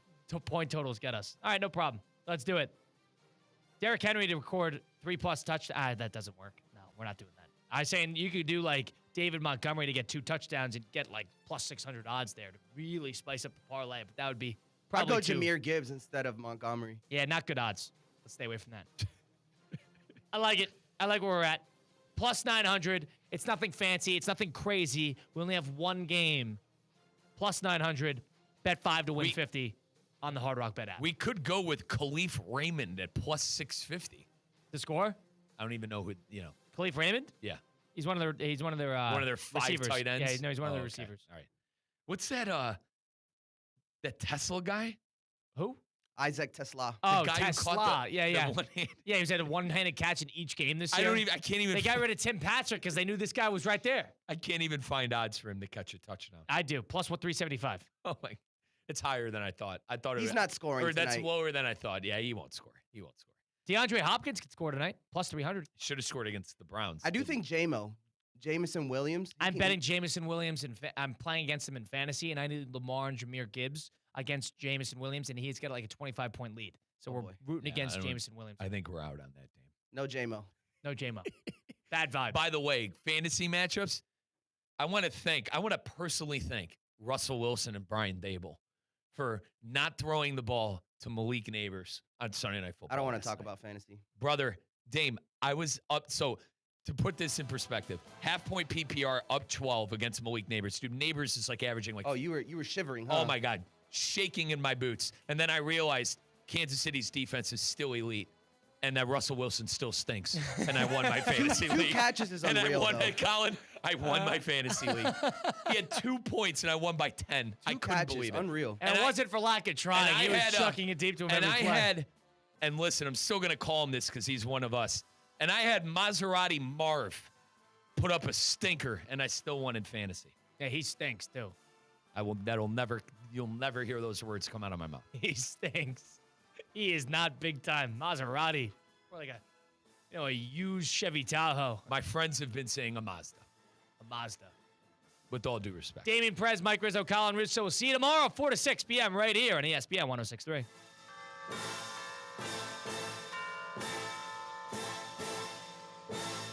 The preceding program was paid for in full by Hard Rock Bet. Advice and opinions expressed during